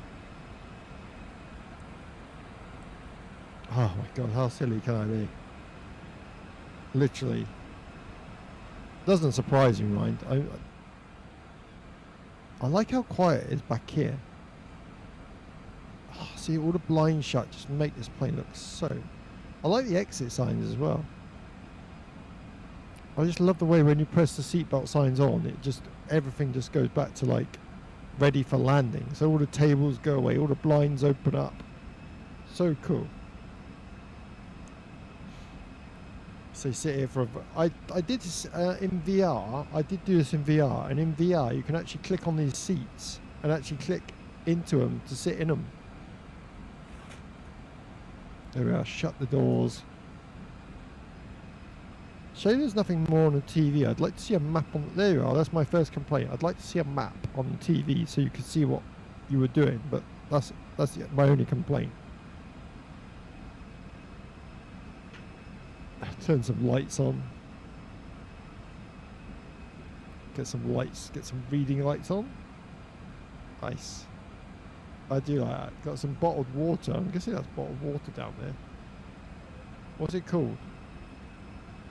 From the islands of Fiji, natural artisan water. Ooh, we've gone posh with our water. Oh, we've got a call button on here. Oh, it actually works as well.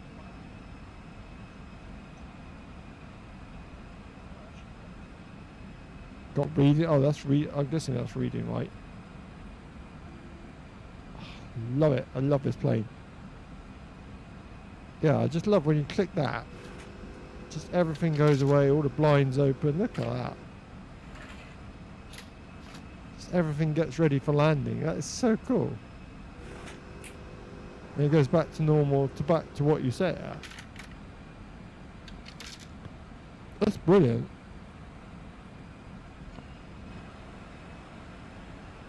Okay, 355 miles to go. Fucking, it's so dark. What I love though, outside the window you can see all the lights of all the boats. So all these little lights you see outside the aircraft are all ships. If I type on map, you'll see now on the map of X-Plane, these are all boats.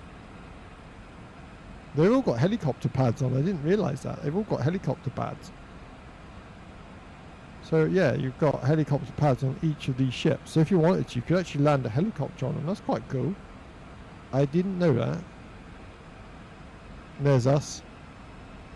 Yeah, so we're travelling over the water still.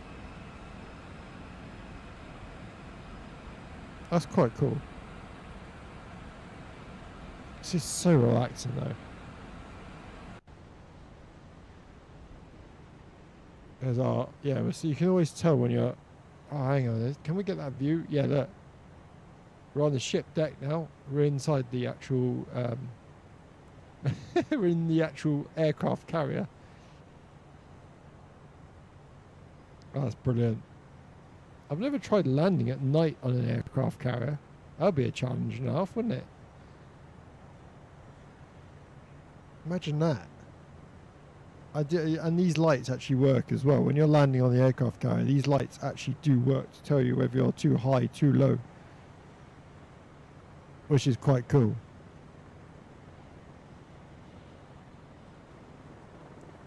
Yeah, it's awesome though. Love it.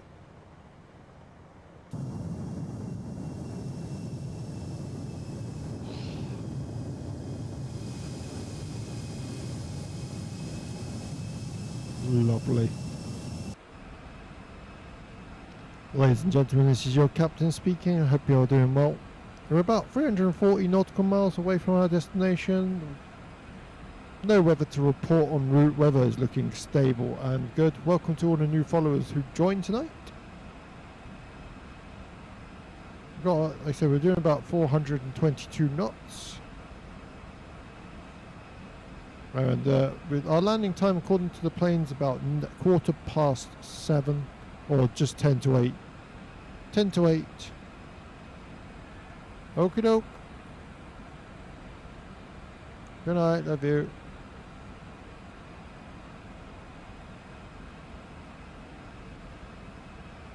That'll be interesting. Does it show top of descent on here? I wonder if it does that. Can we zoom out on this then?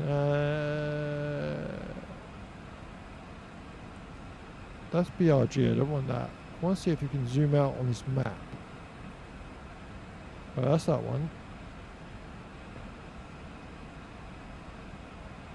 This is the thing I got to find out. Where you can zoom in and out on this map. All I want to find out is like, that's barrel reference, that's weather. Ah, I didn't realise you could touch this. Oh, let's have a look. Ah, okay. Aircraft, oh wow, okay, so you can actually touch screen, that's quite cool. Oh look, select weather on. Ooh. Well, there's the status of the aircraft. Okay. Oh, whoa. What's those yellow? Does that mean weather's coming up then? Oh no, that's the scanner, I'm guessing. That's the scanner of the... Okay. I'm getting this more and more now.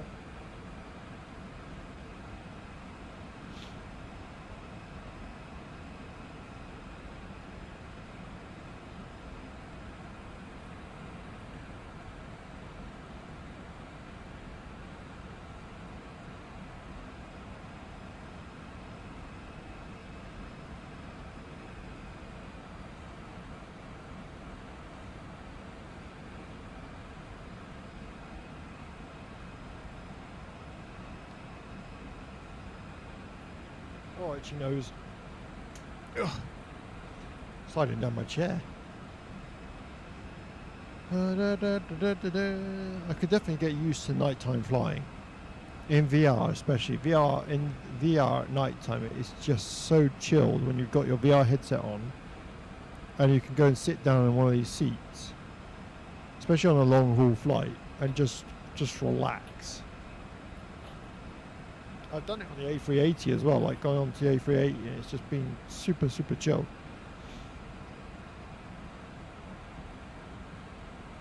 So nice.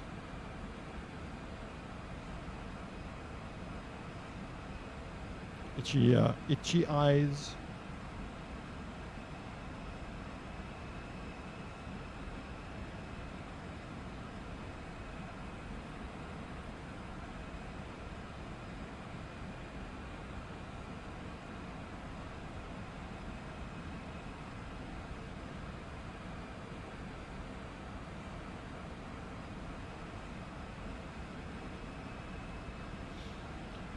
Welcome to YouTube followers, welcome.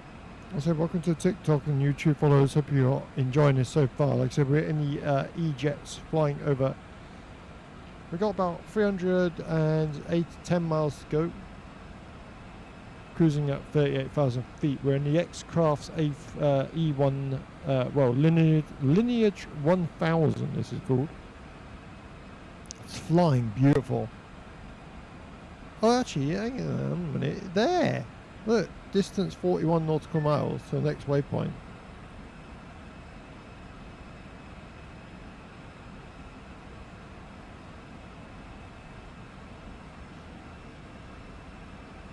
I didn't know it said that. I've only just realised on here it actually tells you like distance to your next, I'm guessing next waypoint. ETA of estimated time of arrival is 5 minutes past 7. And the fuel on board is going to be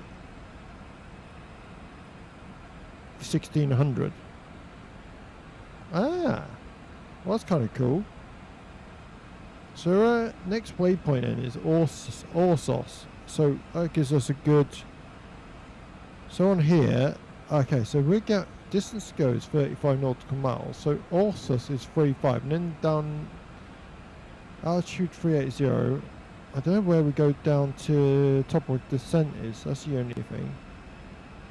Luckily for us, we have got Navigraph, so we can kind of work that out on top of descent. So if I unload this sim brief and then put in the fresh one, import flight from sim brief, we can kind of work out where our next kind of like when you look at your sim brief OFP, it'll tell you where your next view sim brief. Right, let's have a look. Can't work out where our top of descent is. So we're on Orsos now, aren't we? So next page. Oh, Orsos. Where's Orsos? Oh, right. So Orsos over to Turva. We're missing. Top of descent is over after Asmos, but I can't find Asmos. Oh, there. So Asmov, after Asmov, before Agado, you've got your top of descent. So just after that one, just after the ASMOV, we've got our top of descent, which takes us down to, let's have a look at the arrival of runway 17. Approach runway 17. 3,500. So after Asmov, which shouldn't be too much longer now, 290 miles, so yeah, we're not far. Altitude we'll be selecting is 3,500. Awesome. Okay, we're kind of working this out now. Awesome, awesome, awesome. Yeah, like I said, welcome to everybody. Hope you're enjoying this stream. We're in XPLANE12. Like I said, I've actually really enjoyed this plane. I didn't think I was going to enjoy it as much as I have. It's been great fun, actually. The putting in the flight plan wasn't as hard as what I actually thought in the first place. I thought it was going to be really, really difficult. So where would I put this as an add-on? Like whereabouts? So if I did a scale of 1 to 10, 10 being the best and 1 being the worst plane for add-on, I'm actually going to put this at a steady 7. And I'm only putting it at a 7 is because I just don't use it enough. If I used it all the time, then I'd probably put it at like 8, 9. But because I concentrate more on other aircraft, for me personally, I'd put this as a 7. But would that put you off from getting it? No, I'd say if you like Ejets and you like fun flying, then 100% go and get this plane. It's absolutely brilliant. It is a great plane, Reese. Like, that's why I'm giving it a 7. Like, if I flew in this more and more, which I probably will do in future, because I have enjoyed it, then that score will go up. But I've left this alone for like 4 years. So for me, like I said, it's a bit like, it's just I just don't use it enough. Like I said, there's nothing to say that I don't like about this plane. You know me, I'm quite fussy when it comes to planes. I'll tell you whether I don't like them or do like them. And I say the interior details and the lighting and the thing this plane, you know, the way this plane is just bloody beautiful. It's just so nicely done. So for that reason, like I said, can't complain about it.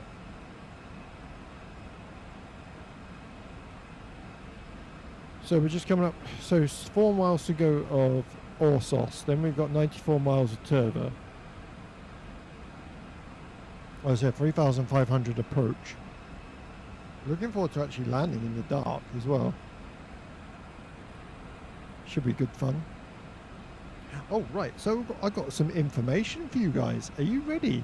Are you excited about this? Because I've seen the news today. I was on Steam. And I spotted something that probably most of you have not really spotted. Has anyone spotted the Steam game console? Has anyone seen that? It's coming out next year. Apparently you'll be able to play PS5, Xbox One games and Steam games on it. And it's as small as that. It's probably the size of a cube. Has anyone seen that on Steam? It's a mini gaming PC.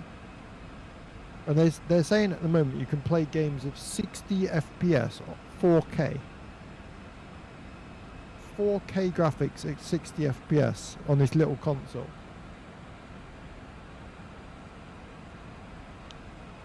No details have come out of like how much it's going to be or something, but I literally saw it on Steam today. Yeah, it's called this new Steam hardware, early 2026. So they've got a new VR headset that looks like a pair of glasses. So it's not as big as bulky as the old ones, you know. It's got a new Steam controller that's coming out. I must admit, the VR headset looks really nice. It's called the Steam Frame. So basically it says here, Steam Frame is a streaming first wireless VR headset plus controllers that can handle your whole Steam library. Step into immersive VR or lean back and enjoy your non-VR catalogue, and it supports standalone play too. So that actually means like non-VR games could be VR as well. That is crazy. The Steam Frame headset is lightweight and compact with a weight balanced front to rear for a comfortable experience. It's also easy to just slip on and play with no wires and no setup. I believe it when I see it. A high quality streaming first experience. Streaming can be highly variable, so we prioritize making Steam Frame a stable, high quality streaming experience. So basically, the plug and play. So basically, you get a wireless adapter that plugs into the PC. Steam Frame's dual radios make this connection even more stable. One radio is dedicated to streaming the audio and visuals, and the other connects to your Wi-Fi. 2 dedicated links, no competition for bandwidth. Well, that's quite cool. Steam Frame has high quality audio via dual stereo speakers on each side. The speakers within each pair, I hate when are orientated in opposite directions to cancel out vibrations, which can be a tracking system buzzkill. Okay, I always find though VR speakers are rubbish compared to like a pair of headphones. Like you put a pair of headphones on with a VR headset, it's so much more immersive than the headphones you get on a VR headset. What else does it say? No setup required for 4 high-resolution monochrome cameras provide controller and headset tracking. Infrared LEDs on the outside make tracking great even in dark environments. That'd be interesting because we always struggle with VR headsets. You know what it's like. You put them on at night time and it'll say to you, oh, you need a light on or something. So whether that works without a light, that'll be very, very interesting. So basically the non-VR games, so the non-VR stream games, I'm watching a demo now, basically brings up like a cinema screen. But doesn't the Oculus do that already? And you can do that with Windows Virtual Desktop. Is there a need for that then?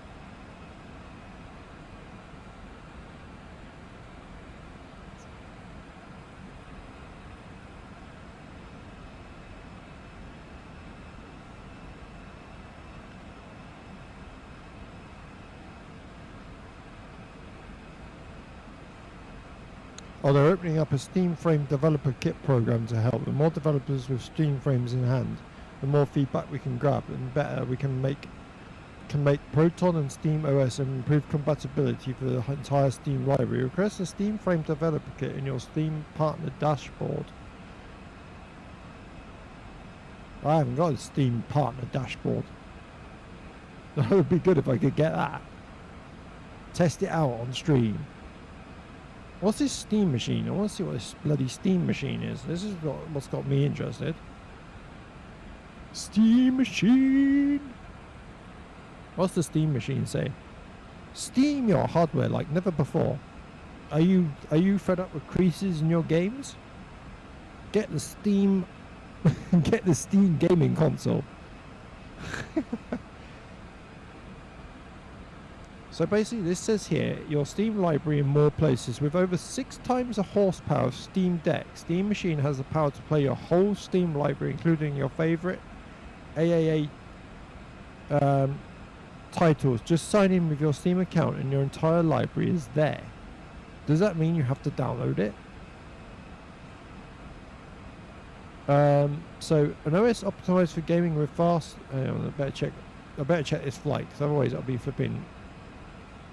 Oh, we're still at Turbo. It's got 83 nautical miles yet. People say it's going to be a Windows PC killer. I'm interested. So basically, you put it under your TV, set it on your desk, hide it under a banana. It's a powerful PC gaming. Oh, so it's a powerful PC. Ah. So it's gaming packed into roughly a 6-inch cube. Is this going to be basically a like a mini laptop? You know, when the mini laptops you had. Cool and quiet. Steam Machine keeps cool and runs whisper quiet even while running the most demanding games. You can throw a HDMI port 2.0 display port into it as well. But don't like actually I like this bit. It says, but like don't actually throw things at it. Okay, so it's got, oh, here we go. So it's got, as standard, it's got a 4K gaming at 60 FPS with FSR, thanks to a discrete semi-custom AMD desktop class CPU and GPU. So they've gone with AMD, not Ryzen. Ooh, okay. Available in 2 storage sizes, 512GB and 2TB. Both come with expandable storage via micro SD. Of course they do, because they want to charge you bloody for them. 2x2 Wi-Fi 6E plus Bluetooth 5.3 with a dedicated antenna. Steam's controller's wireless adapters built right into Steam Machine for direct pairing. No giant brick. Steam Machine's power supplied built right into the machine. So basically you just plug a cord into it and go. Wow.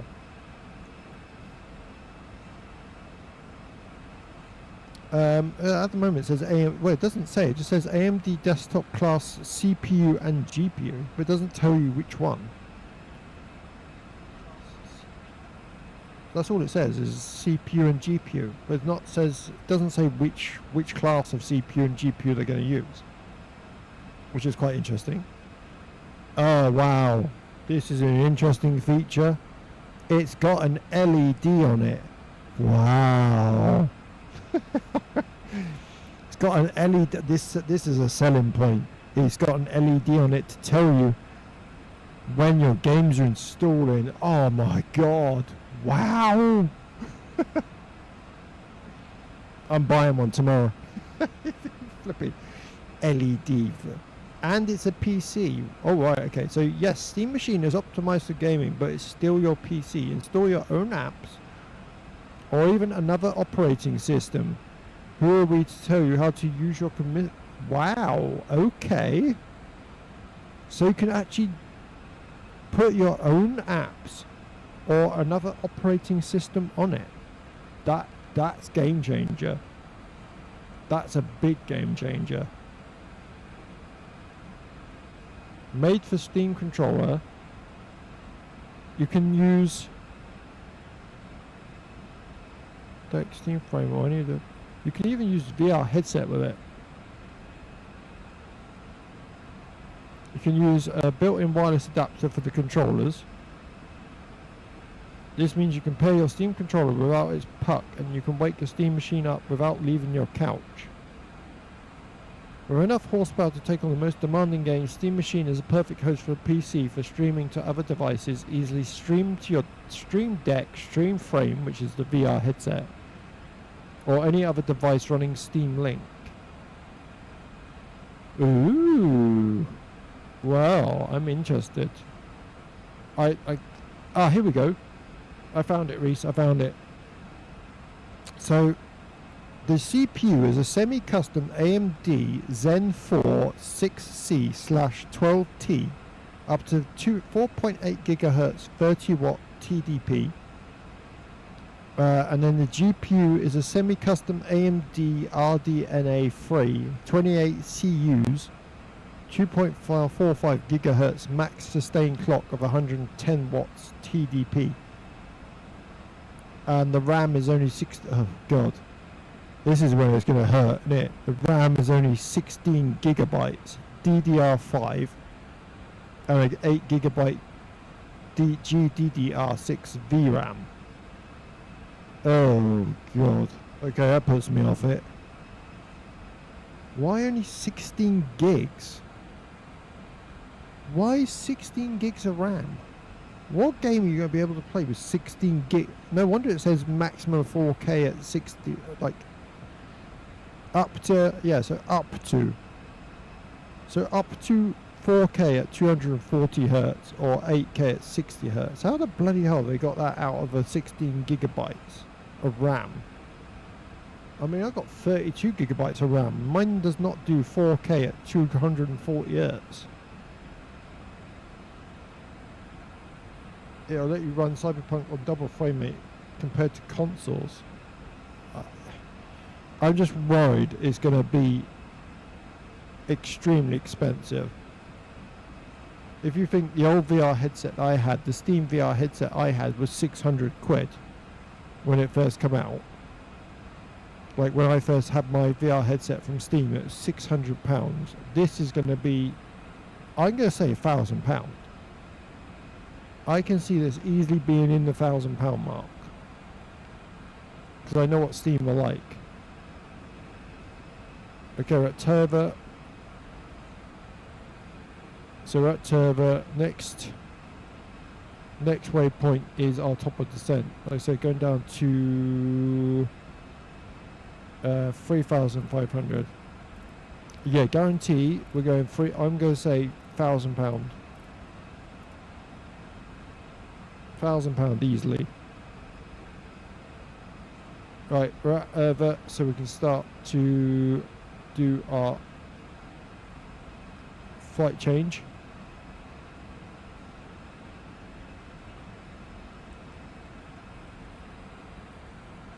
There we go, it's known that we want to do a flight change. Off we go. Yeah, I guarantee easily £1,000 for that. I'd be very surprised if it's less.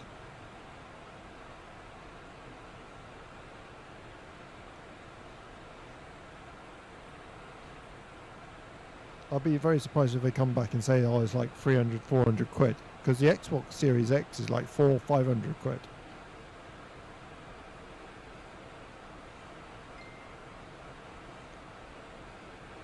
Reese sent me something.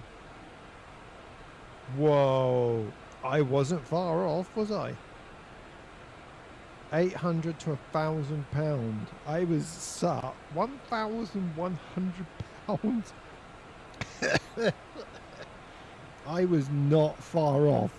How the flipping heck did I get it that close? 1,200 quid. Because in dollars, basically, it's the same as pounds. 1,002. Jesus. Can you imagine, right, if you bought that for GTA 6 and it didn't run it? That's a lot of flipping money. Holy moly. 1,000. You could buy a decent flipping PC for 600-700 quid. 800 quid. Hang on, what type of PC could you get for... Hang on, let's type in... I want to find out. This is what I want to find out. Can you buy a decent PC for the same money that they're offering that for? PC for £1,000.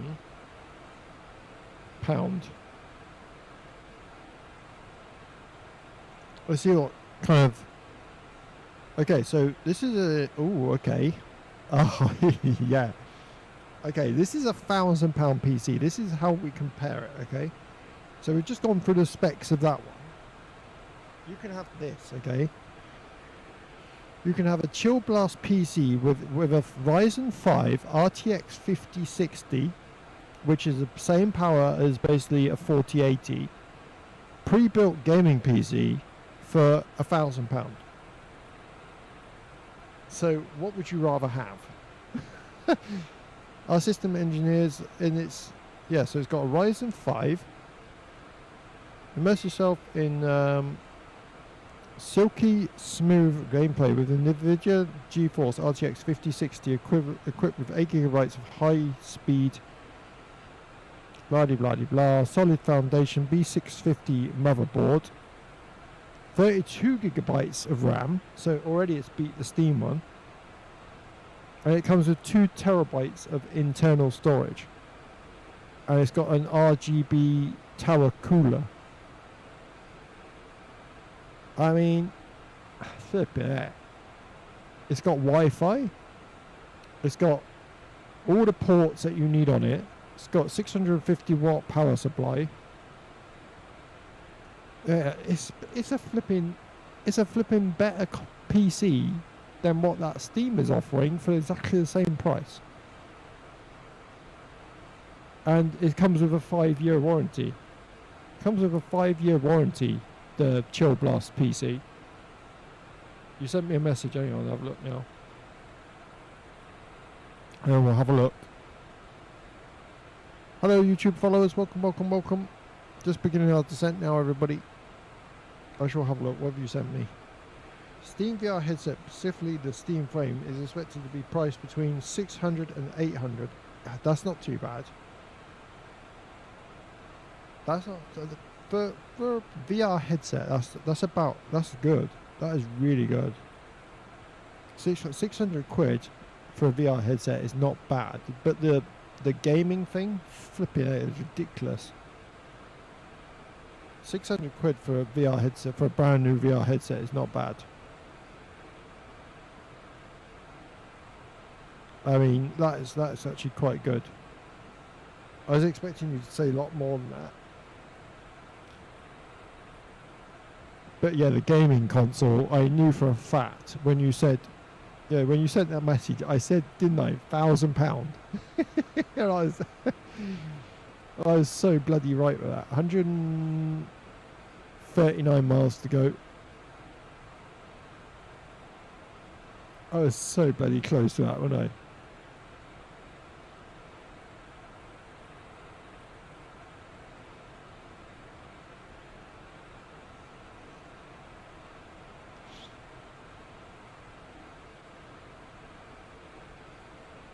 Do 22,136. Is the VR headset basically its own PC, does not rely on another system? Basically, that's what it sounds like. It sounds like you can use it on your PC, but all you need to do is plug in a USB connector into your PC for it to work. You don't need like wires and stuff like you do with the Oculus. That's what I get from it. But I think, hang on, let me read it again because I'm not sure now. I'm not sure. Hang on, let me have a look. I can't remember what I said. Steam frame, okay. Ah, right, so yeah, it's a wireless VR headset. So yeah, you don't need to... So basically you can step into your Steam library without having your PC turned on. And it supports standalone play too, so you can use it without your PC. Okay, so 600 quid for that is a bloody bargain. So if you couldn't afford a PC and you wanted just a VR headset that you could play your games on, that is a bloody good option, isn't it?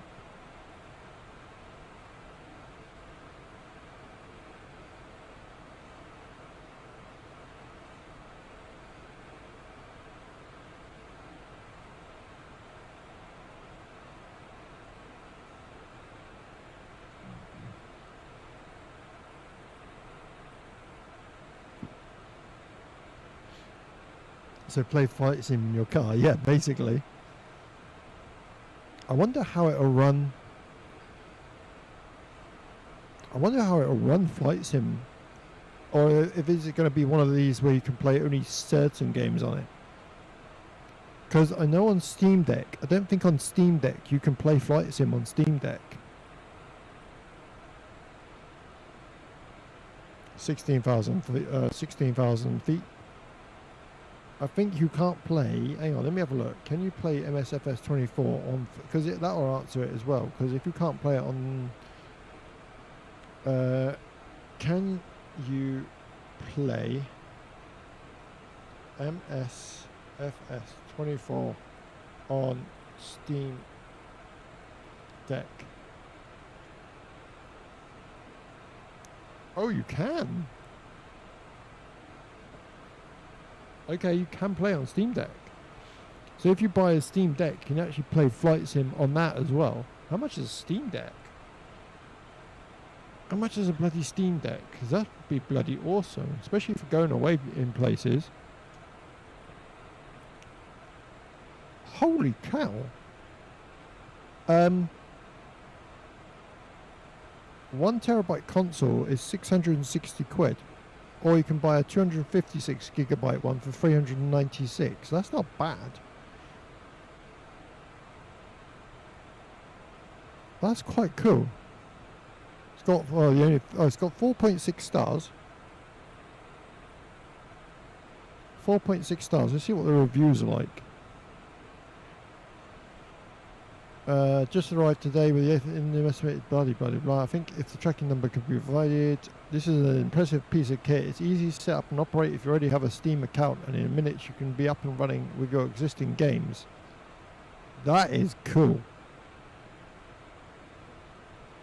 So what you have basically is a portable gaming PC with an Xbox controller. However, a bigger upside is that it's easily connected wirelessly with an external controller, mouse and keyboard, which greatly increases. Wow! So basically, you can. Is this Steam like PlayStation Portable? Yeah, but you can take this. You can take this anywhere. PlayStation Portable, you still got to be quite near the console. With this, you can actually just go away and play it anywhere. And just get a keyboard or mouse out and just use it with the mouse and keyboard.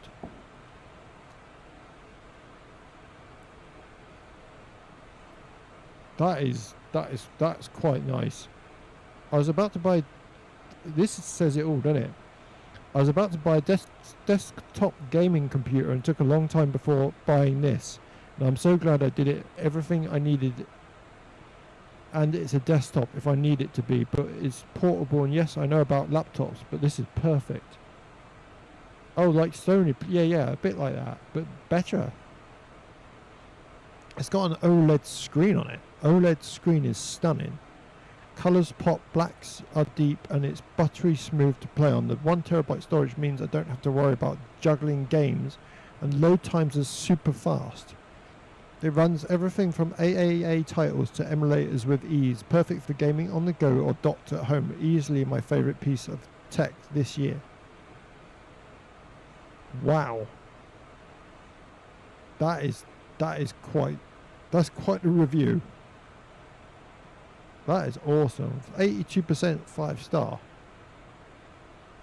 I mean, that's not bad, is it? 600 quid for a portable PC that you can play any Steam game on is flipping mental, and you can play it anywhere. That is quite cool. 660 quid. If I got it, my wife would kill me. I want to live. I want to live.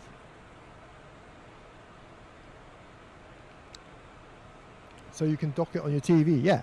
Literally, you can dock it on your TV or charge it before you go out and then just use it while you're out on the train. Imagine that. You go on holiday, you sit in a plane on holiday and you're on flight sim and you do the takeoff on flight sim just as you're doing, on the Steam Deck as well. Oh, this is nice. I can see the boats now. This is a bit 101 miles to go.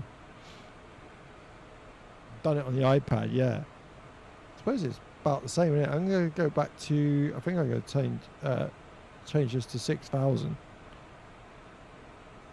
Oh, it's not going 6,000. Throttle. Let's keep it 5,700 because we're going a bit too low. She's got 99 miles left yet. Last family holiday, awesome. I suppose it's a bit like an iPad, isn't it? But it just gives you the freedom of something a little bit smaller than an iPad. I like the idea of it. I mean, if you can't afford a gaming PC, or you're kind of away all the time, or you use like you don't want to take a bulky laptop around with you because you're doing like office meetings and stuff, it seems bloody perfect. Like, I'm sure loads of people are going to be getting that for Christmas this year. I can see that 100%. Right, let's get the floodlights out. Flood storm lights can go out. I can't wait to turn. I want to go back in here and turn the seatbelt signs on because I think this is cool. Ready? Is everyone ready? Watch this. So we're going to click the seatbelt. We're going to click seatbelt sign on here. Ready? All the tables go away. All the blinds open. Bloody brilliant. Love it. Absolutely love it.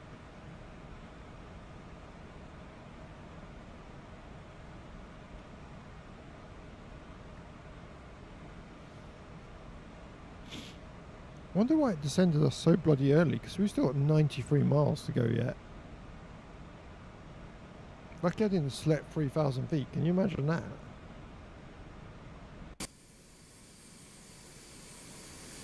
Oh, lights are nice.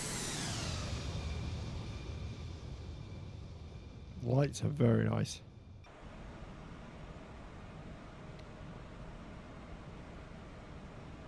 Da, da, da, da, da, da, da, da, do. Right.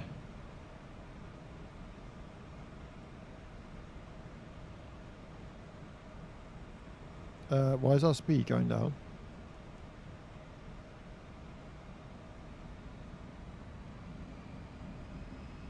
I just realised my auto throttle was completely off. Oopsie. I wondered why I just literally looked down. I was like, oh sugar, my speed's going a bit low. Oh, it's nighttime lighting, looks nice. Don't know if you guys can see it. You just see a nighttime lighting out of the cockpit window. Just about see it because we're still at like 5,000 feet. It'll come alive when we go like lower. Right, so 87 miles left. Yeah, it took us down way too bloody early. As per normal.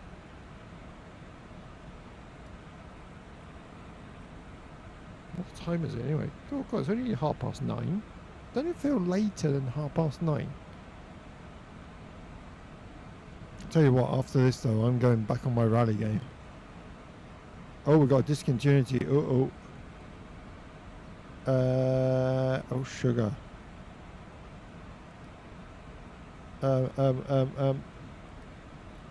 No.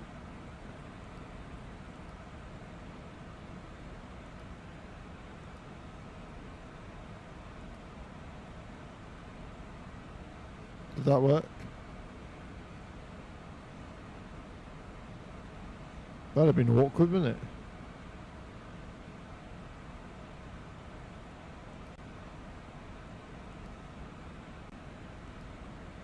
Okay, 82 miles now. Right, the navigation. Can we turn navigation back on? Yes. Awesome. There we go.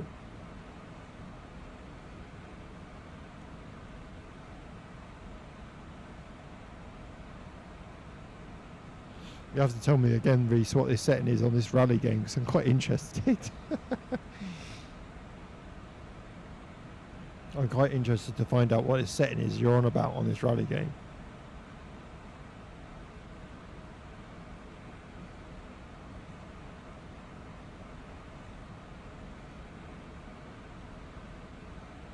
You can kind of see the lights now.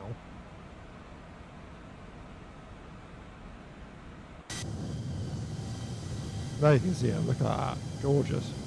See all the cars going up and down. It's so pretty.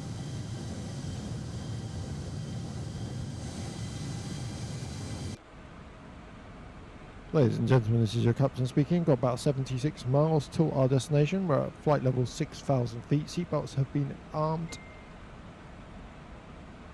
Steam machine spec. CPU. It's still expensive though, isn't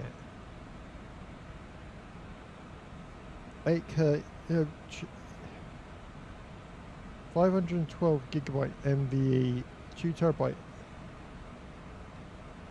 16 gigs of RAM just doesn't do it for me. 16 gigs of RAM is so blinking low. Oh sugar, I've clicked off my blinking stream now.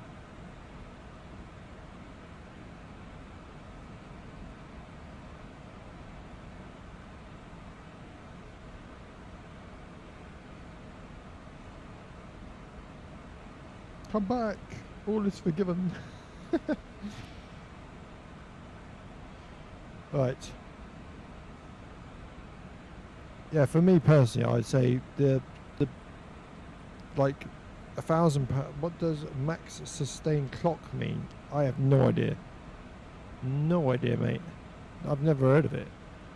For me, 16 gigabytes of RAM though is not enough. Like, you see how much we struggle with 16, like 32 gigabytes of RAM with some games. I just don't know how it's going to work.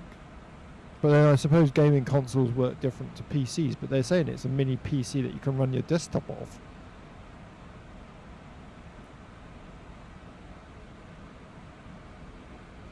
But we'll wait and see. It's going to be interesting. Watch people play it on YouTube. I might sign up for the Steam developer thing and see if I can get my hands on one.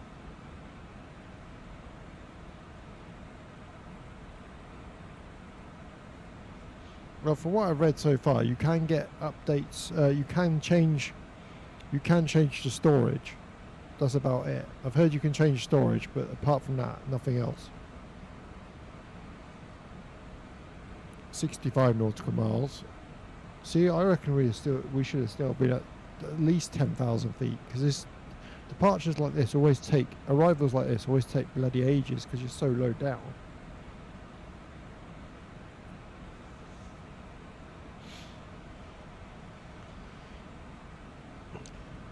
So one thing this could do with on this plane is a top of descent marker on here, so you could kind of know where to.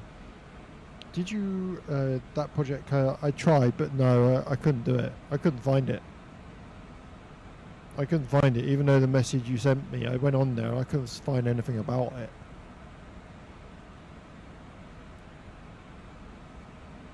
I think personally they want like streamers who stream like proper racing games 24 hours, 7 days a week. Someone like Jimmy Broadbent and people like them. I mean, I love racing games, but I'm not going to be any use to them developing it.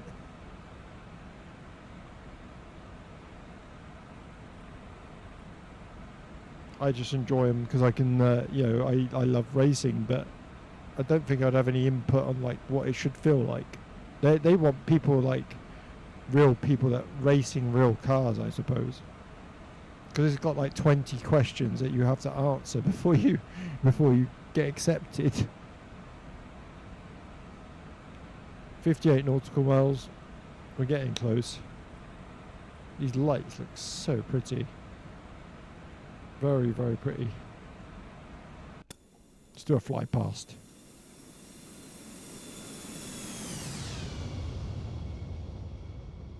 Nice.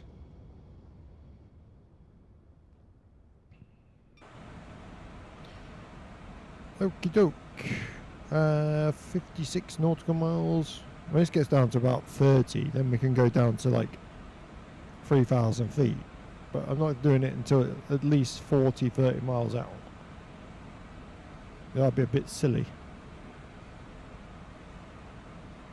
Robert326, welcome buddy.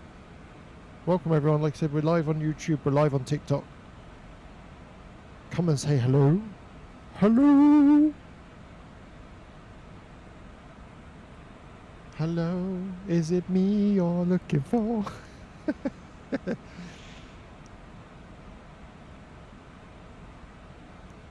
I've enjoyed this. I've actually loved this flight. Even though it took me like an eternity to find that flipping switch that said dome light on it, which is literally there. We got through it in the end. 51 nautical miles. Like I said, top of... Oh, actually, what's my QNH for arrival? QNH. What was that being? Uh-oh. What are you being here for? I have no idea what it's pinging for. I have no idea.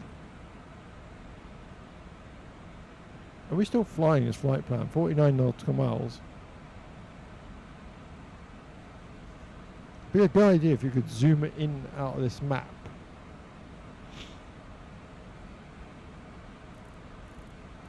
That's minimums. Oh, that's your barrel reference. Okay. I gotta find out what you can do and can't do on this plane. That's to do with, I don't know what this big button's to do. Oh, hang on, I found it. Oh, look at that, the weather radar's working. Look at that. Yay. Nice. I knew I'd find I'd find it sometime. I wish I'd never done that now, because you've seen the weather. Oh, joy to the world. Oh, God's sake. The only positive is it's in the green, which means it's good.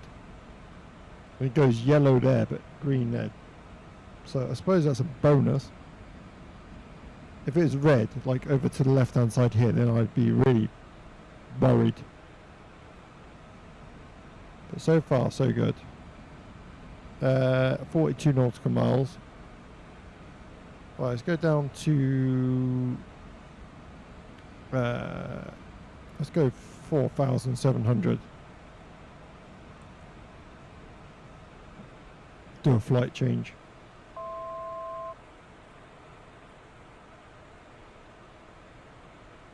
I suppose landing lights can come on. Landing lights on.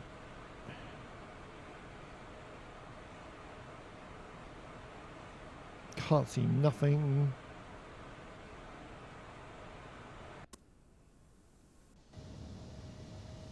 Oh, there we go. Oh, wow. Oh, yes. It's come alive. Oh my God, this is pretty. Everything's just coming alive as we're coming into land. Nice. Okay, 36, 35. Let's go altitude of... can we click up here? 3,000. Flight change.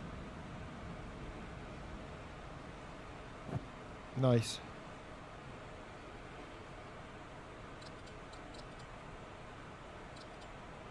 High speed. High speed. High speed. Yeah, all right. Thank you. High speed. High speed. There we go. Lovely.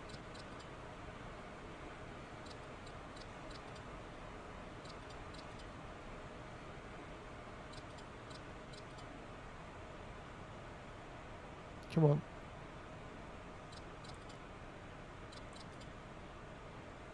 I think it's waiting for the speed to come down. That's why it's...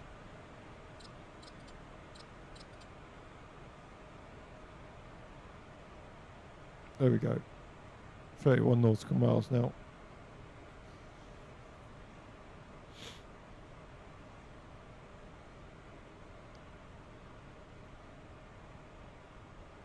This is so nice.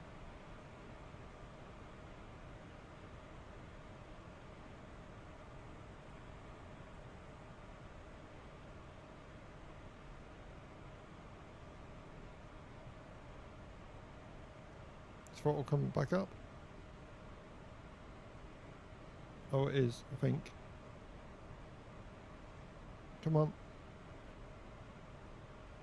Alright, altitude's going down now. Good, good, good, good, good. That's what we want. So now, can we bring this back up?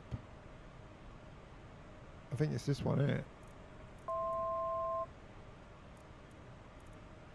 Was it that one? No, no, that was the wrong one. It was this one.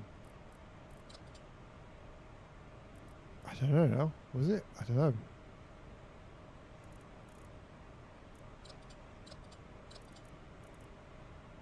Which one did I press and it come up with the...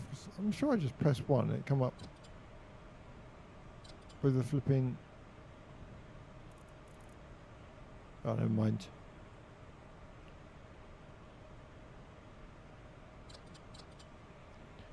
Okay, let's go. Landing lights. Landing full. 26 miles.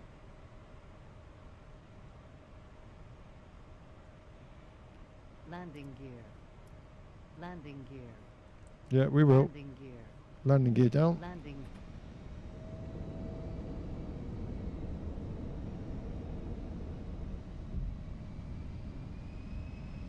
Nice. Auto brakes will put on medium.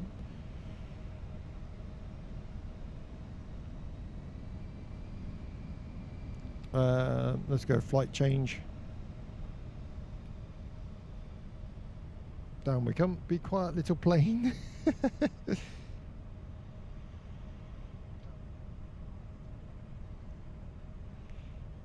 Can't believe the weather's changed though. As soon as we're coming into land, cannot see an absolute thing. Love it.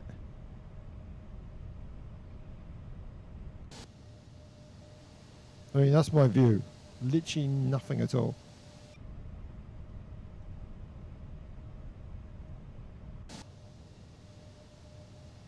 Oh, we can kind of see lights now. Oh, lights are just coming into view.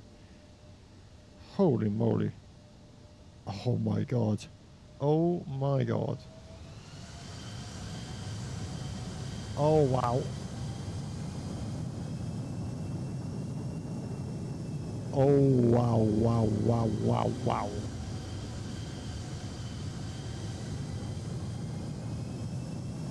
Oh yes.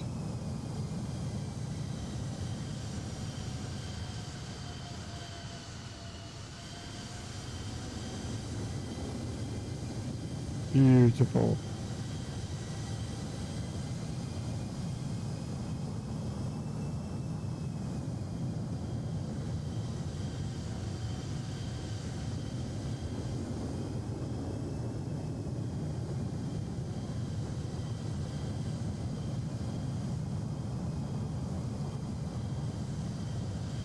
What the hell did you do to your sim?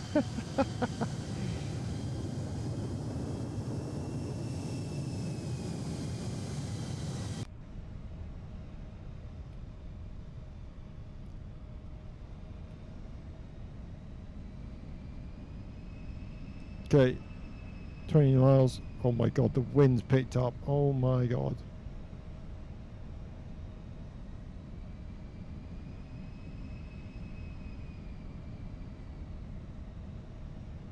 Looks so pretty.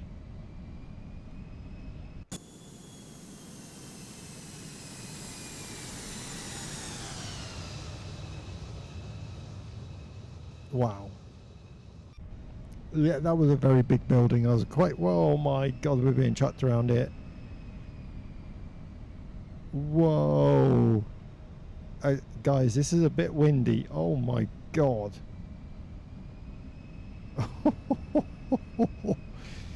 Oh my god.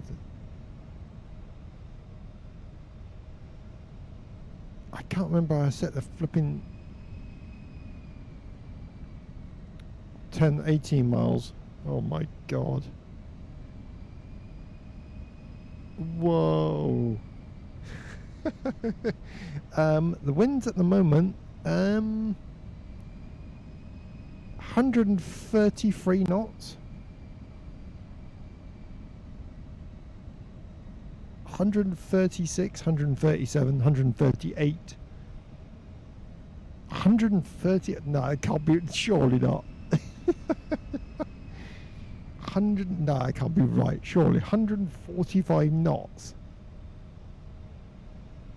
Yeah, literally have fun. 145. No. Whoa, whoa, whoa. Oh my god. Yeah, everyone. 134 knots. Like, oh my god. This is going to be fun, isn't it? I think you can, yeah. Hang on. Hang on. This would probably be a bit, let's see. Oh, there we are. 14 knots. I was going to say 14 knots, 8 knots there, 11 knots behind us. I was going to say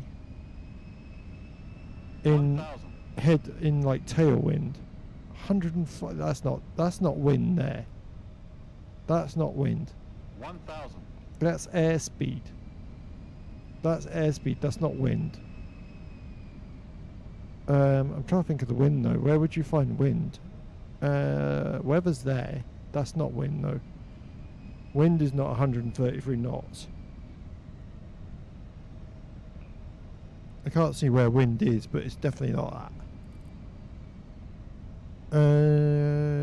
Oh, there we are. It's at the top. I didn't see it. 10 knots. 10 knots that way. It's at the top, just to the right, left-hand side of where we are. So that's airspeed. Total airspeed is 139 knots, and then 10 knots this direction. Because that marks up with what we're doing here. So yeah, I got totally confused. Oh my god, whee! We're turning, I'm guessing. Round and round we go. Where we go, nobody knows. Come on, girl.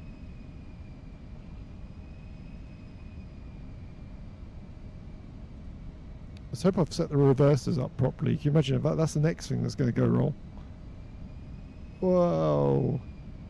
We're definitely turning.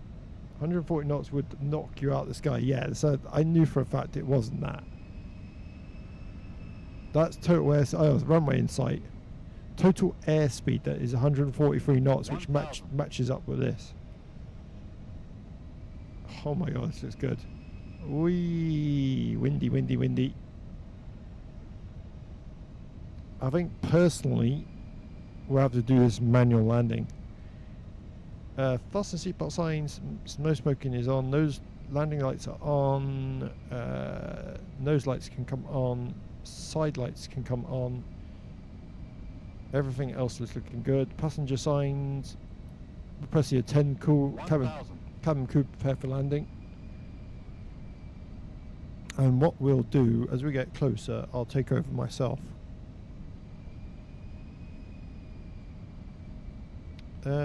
How far out would a pilot do it actually? I'm just wondering, would a pilot do it from here? It might be too far out from here, wouldn't it? I think they do it a bit closer, don't they? I'm not 100% sure.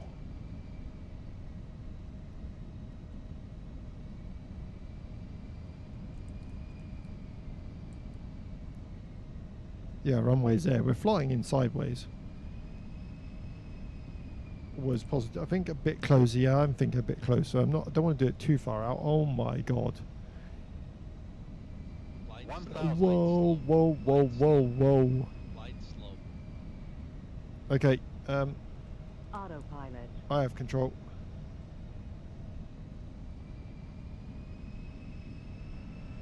Throttle. Throttle. Yeah, it's me. Right, I have control of this plane.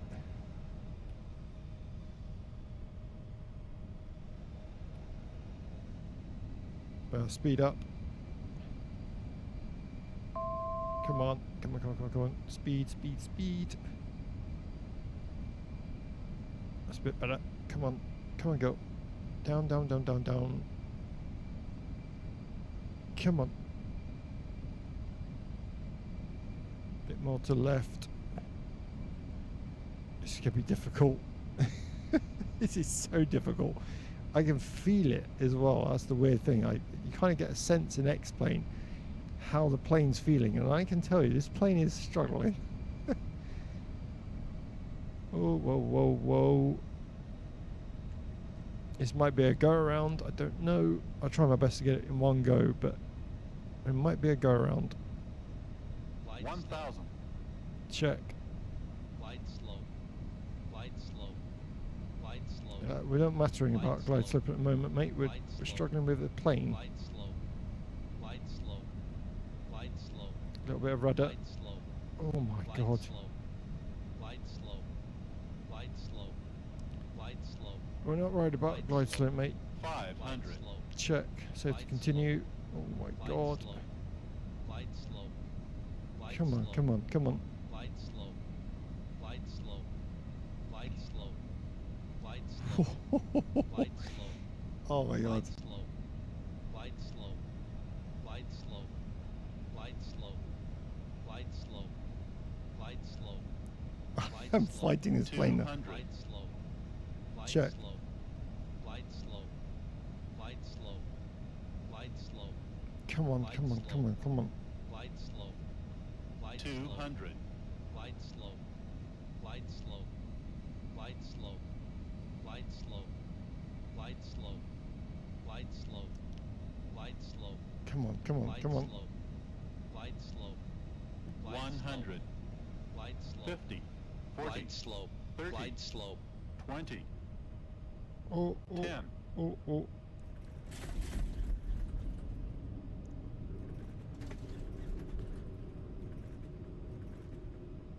First thrusters. Oh, oh, oh. Oh my god.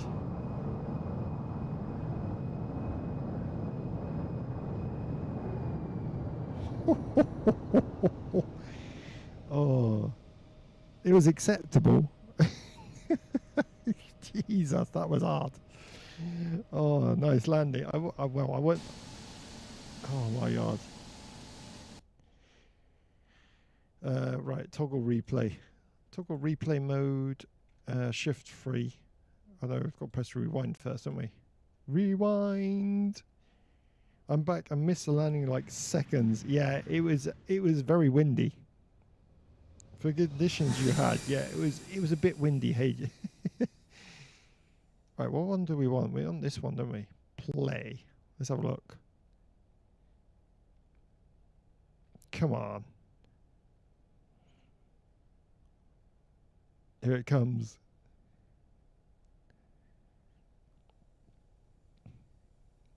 I can't hear it. It's very quiet. Oh no, here it comes. I can hear it now. Oh my god, look at us.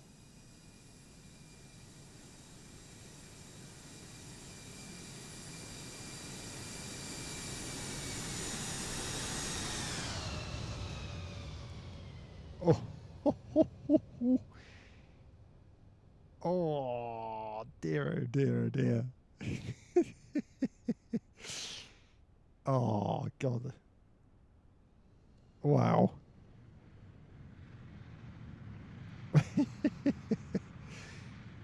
Oh god.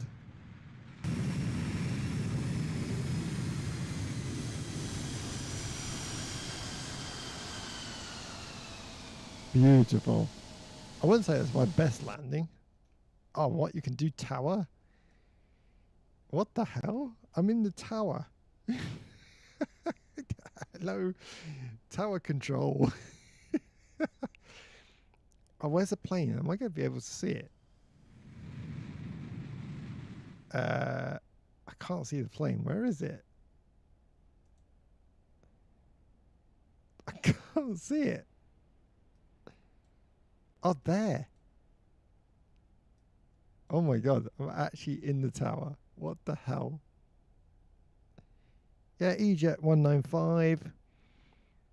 You're clear to land. Sky. That looks awesome. Yeah, I've got a new microphone. Would you believe this microphone is from Temu? It's a proper radio DJ mic from Temu. It cost me 30 quid. It's a lot better. Yeah, so it saves me also shouting because my mum, I had headphones on before, and my mum used to say that I was shouting, but the trouble is I had noise cancelling headphones. So now I've got a speaker system behind my PC that I bought off Temu for like 30 quid. It's got like a subwoofer and 2 speakers, and then I bought this as well, and altogether it comes to like 50 quid for both. So I don't have to have headphones on at all anymore. It's much better. Much, much better.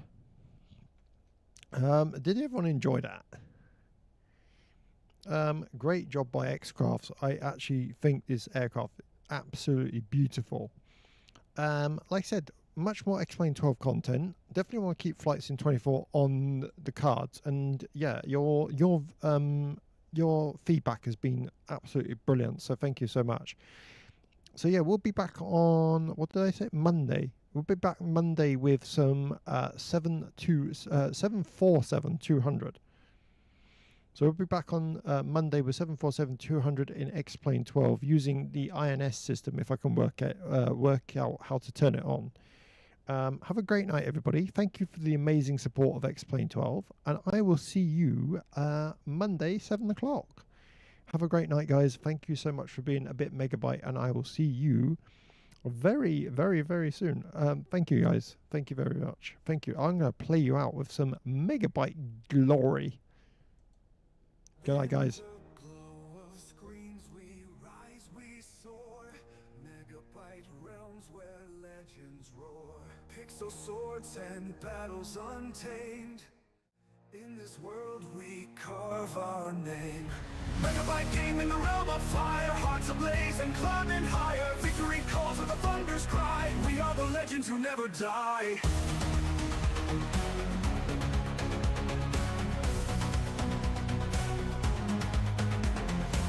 Across the servers the echoes spread, charging forth where the brave have bled. From pixel planes to cyber sky, every moment we strategize. One click, one fate, the lines are drawn. Together we stand from dusk to dawn. Through glitches like the trials ignite, we conquer all in the megabyte. Megabyte game in the realm of fire, hearts ablaze and climbing higher. Victory calls with the thunder's cry. We are the legends who never die. Megabyte game in the realm of fire, hearts ablaze and climbing higher. Victory calls with the thunder's cry. We are the legends who never die.